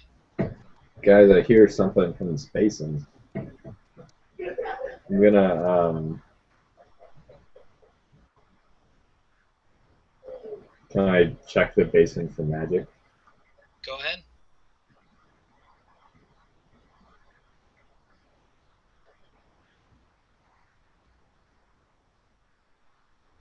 $23. All right. As far as you can tell, the basin is non-magical. Guys, I'm absolutely certain that the basin is not magical. Gotcha. Is this a good stopping point, Nick? Because I'm hella hungry right now. All right. Give me 5 more minutes, and I'll let you go. Okay. Actually, even 3 would probably be good. Is there anything more you guys want to do to this poor sleeping woman? Let your imaginations run wild. God, that was terrible. That was Yeah, even...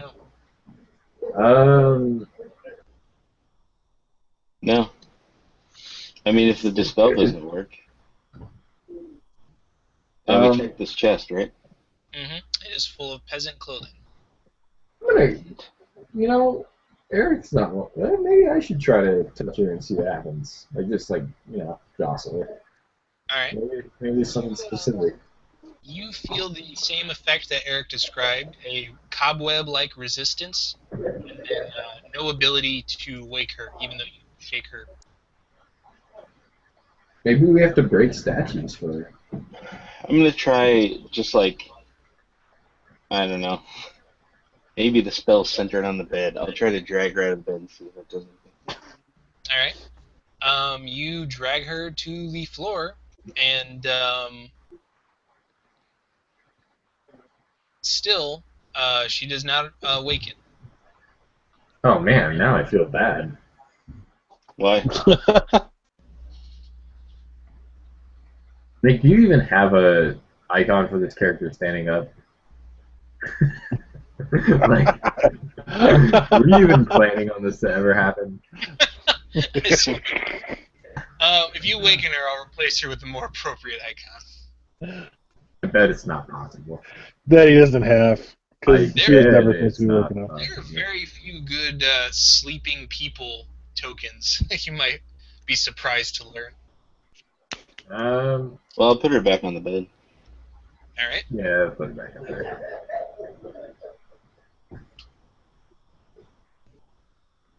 And I look at these books. Mm-hmm. Is there anything in my languages? Nope. Is there anything in this wash basin? Nope. You think people are coming through the doors? Like, what did I hear? Why would I hear voices? It's creepy. All right. Is there anything more you guys want to do in here? No. Mm-mm. Okay. Go ahead and head on out.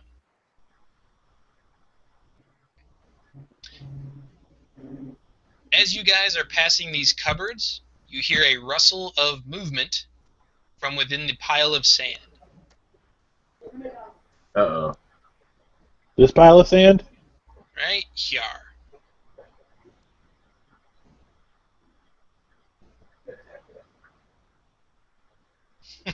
Everyone taking a position. You see the sand is beginning to shift, and after a few moments, beginning to surge. Okay, I got my hammer out. I'm ready to go. All right. You see a malformed humanoid figure begin to form, and as it forms a mouth, it begins to wail. Oh, God. It says, "No more. The cold. I want to wake." And with that, it lunges at you. Bump, bump. I'm going to swing my hammer at it. That's where we're going to leave off this time, actually. Ooh. We did run over, but not by too much, but we don't have any more time for combats. We will pick up with an initiative check on the next session. Are people really not available? All I need to do is get a plate of food. You're the one who wants to go.